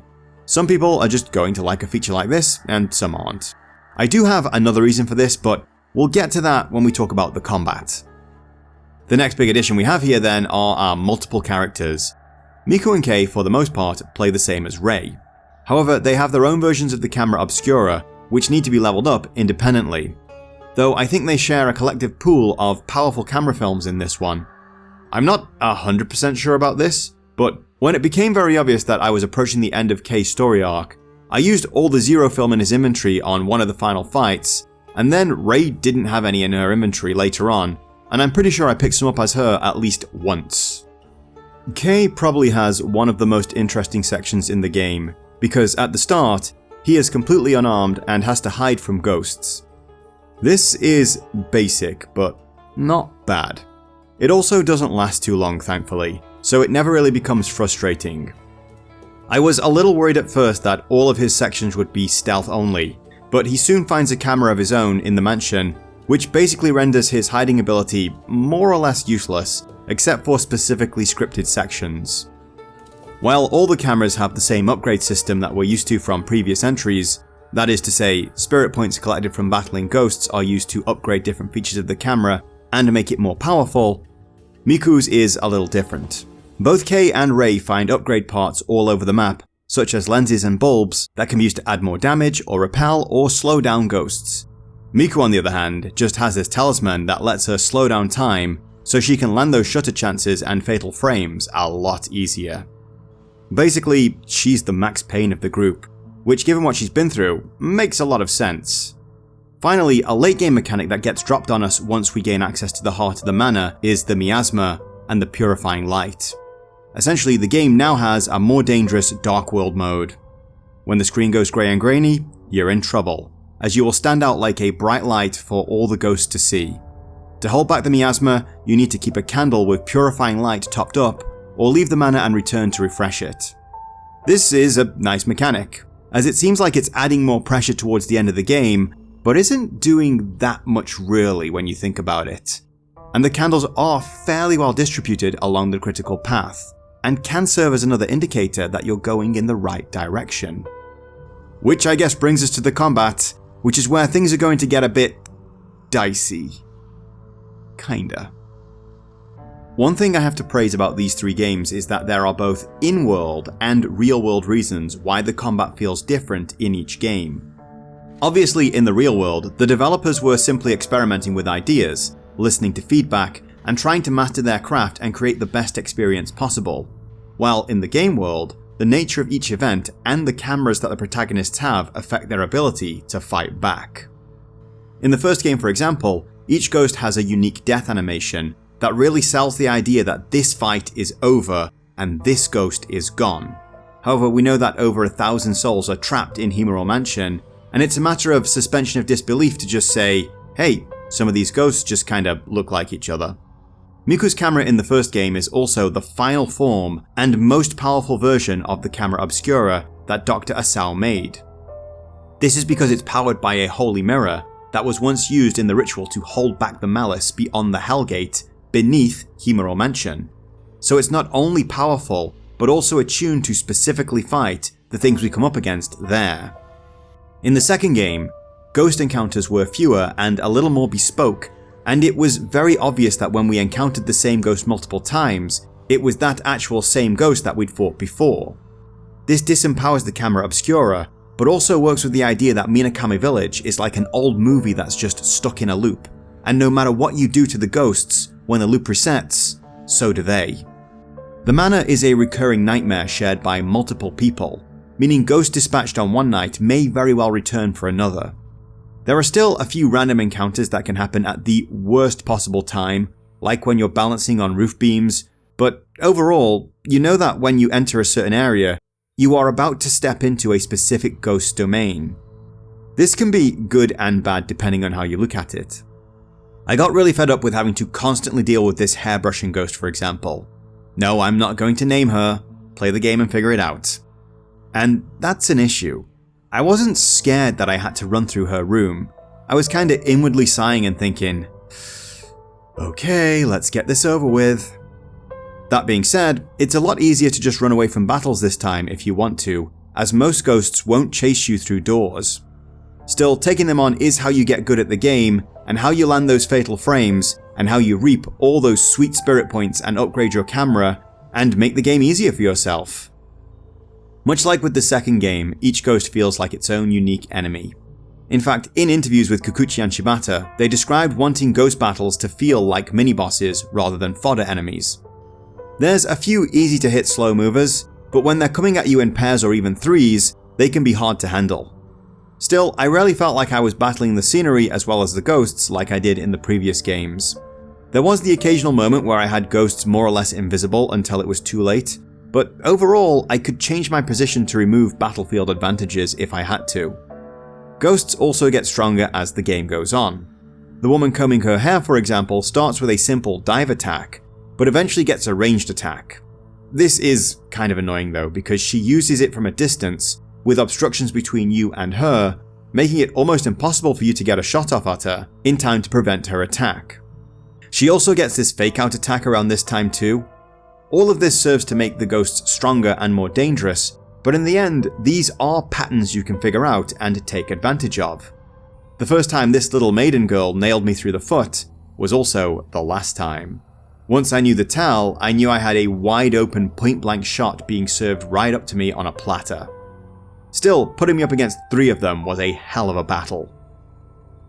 There are some enemies that are borderline unfair with how small their fatal frame windows are and how little damage anything else does to them.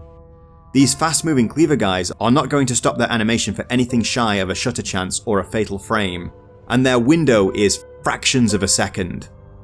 Later in the game, when you have lenses and powers to slow them down, it's not quite as bad.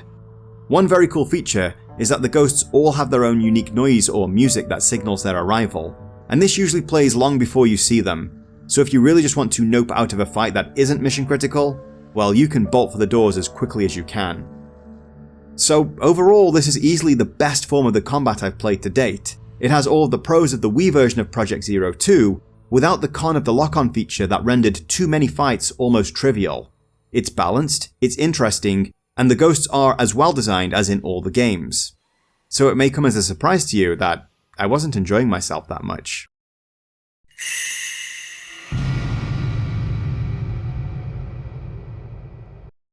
Okay, put your pitchforks down.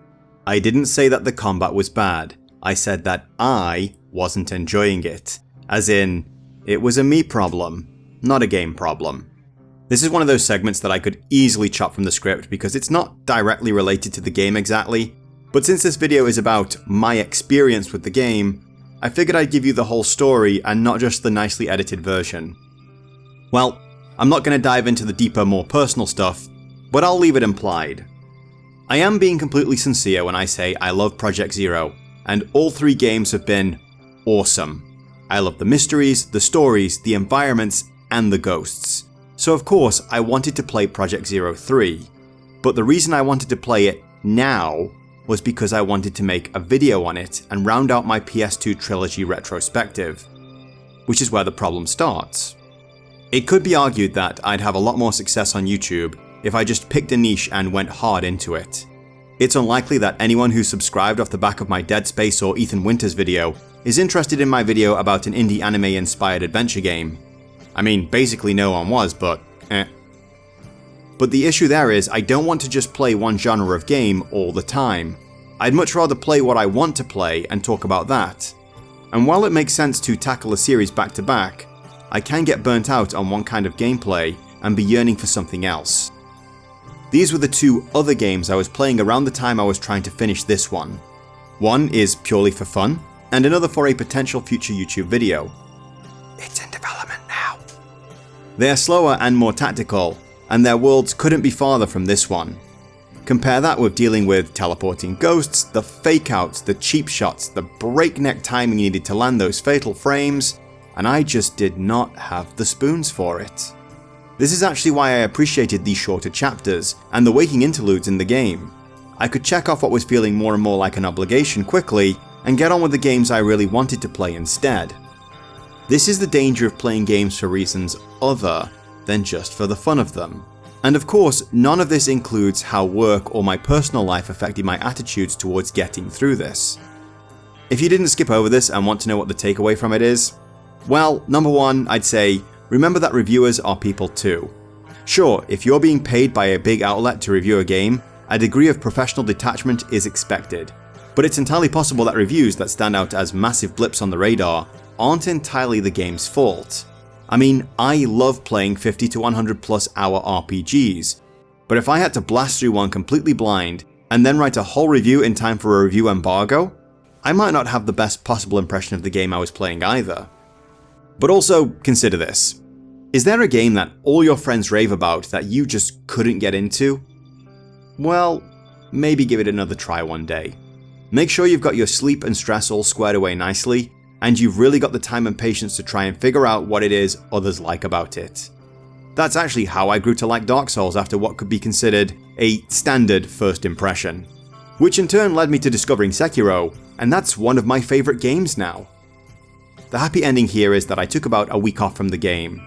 I was cautious about doing this because I didn't want to dull my edge with the camera, but I felt it was for the better. I finished Shadowrun Returns, and in the interval between finishing that and starting Dragonfall, I got this squared away, and overall had a great time doing so. So consider this a very roundabout way of reminding you about self-care. Seriously, we're all human, and we all live complex lives. Make sure you aren't letting your negatives overpower you, and in turn negatively impact the positives.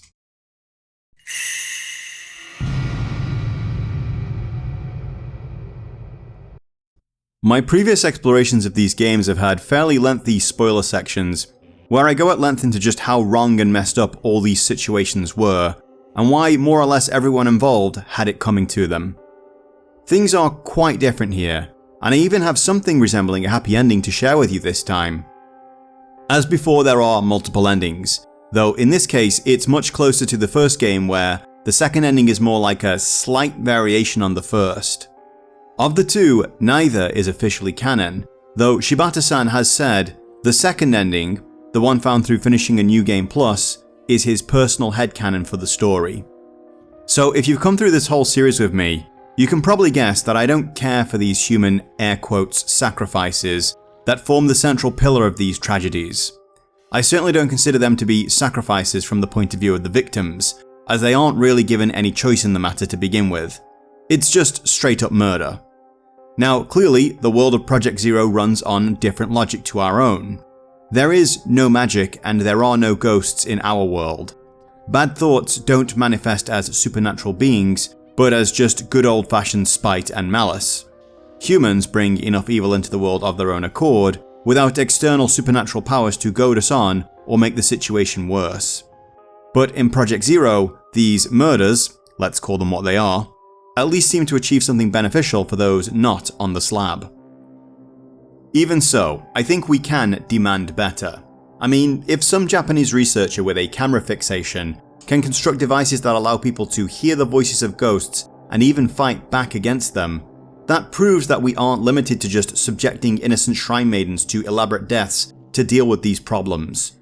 We just need to tackle this problem as scientifically as any other. Still, with Kuze Shrine at least, as I said before, the tattooed maidens were volunteers. They seemed to know exactly what they were volunteering for, and while the tattoos were painful, lengths were taken to make them as comfortable as possible through their ordeals. Well, maybe not hanging them in a cage, but you get the idea.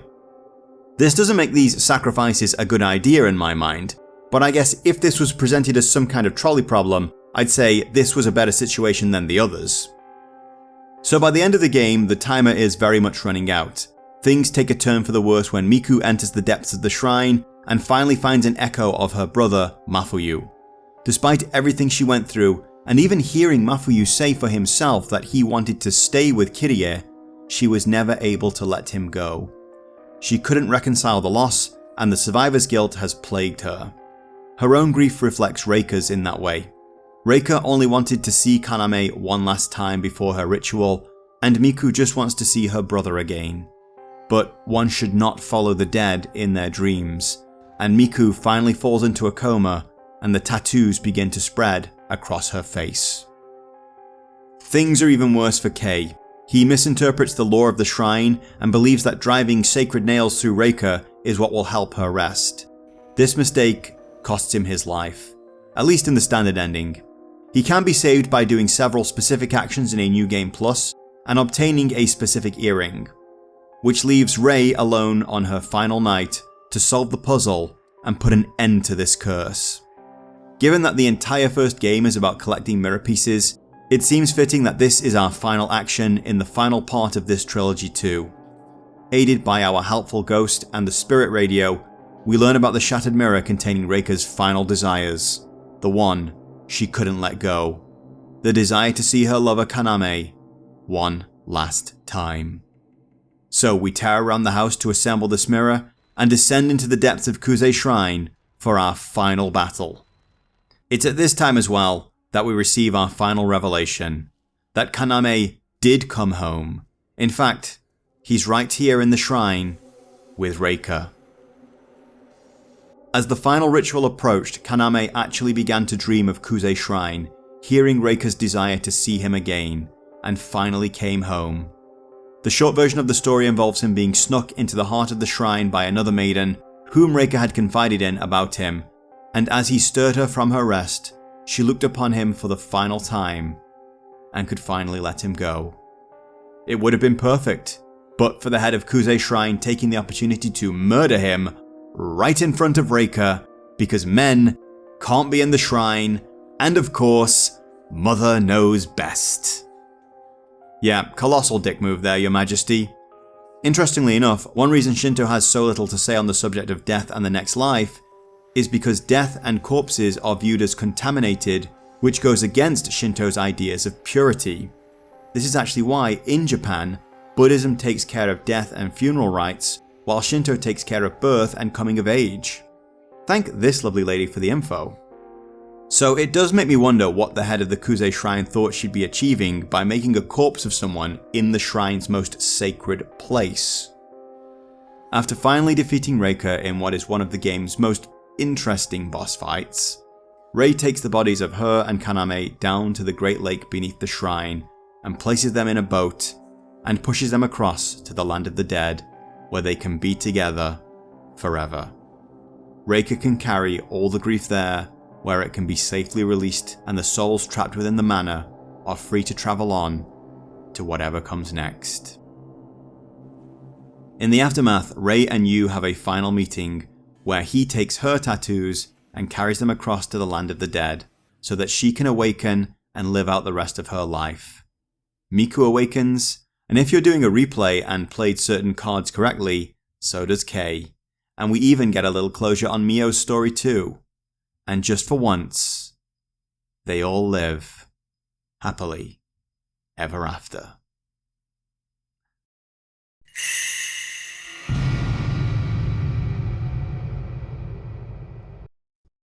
Well, there it is. Project 03. We've come a long way from an early PS2 survival horror game set in a relatively small location. Almost everything about this game is bigger and better than the previous two. The potential of the Camera Obscura combat and the risk-reward system of letting ghosts get right up in your face to get the most damage has been all but fully revealed in this version.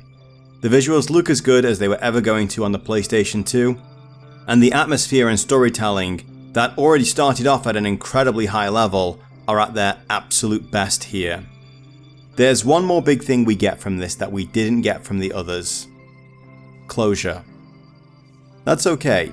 Horror doesn't need to have happy ever afters, but it's nice that after 3 games we get to see that things do work out after a fashion for Rei, Miku, and even Mio. Just for once, we aren't left with any gigantic moral dilemmas about what we just went through, and can sit back, take a deep breath, and watch the sunrise on a new day. That's an overall wonderful way to close out 3 incredible games. The PlayStation 2 era closed out not long after the release of this game. This wasn't the end of Project Zero, or Fatal Frame if you prefer. There was more to come, and we've touched on it somewhat with our coverage of the Wii remake of the second game. Still, this whole saga was an amazing story from start to finish. It has its ups and downs for sure, but the characters are all compelling and well written, the themes are dark and deep, and the mysteries keep you hooked and coming back again and again for more and more. Even knowing that you might not like what you find at the end, once the game has its hooks in, you have to see it through. I'm looking forward to tackling the second part of the Project Zero saga in the future, but for now, this feels like a good place to close out and move on to something different. I'm already a little burnt out on this. You can have too much of a good thing, it seems.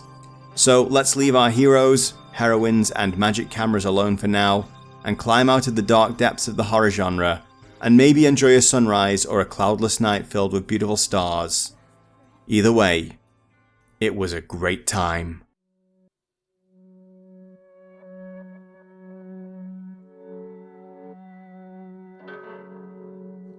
Well, hello again, my intrepid horror adventurers. I'm glad you made it all the way through to the end of this one, with your souls and sanities intact.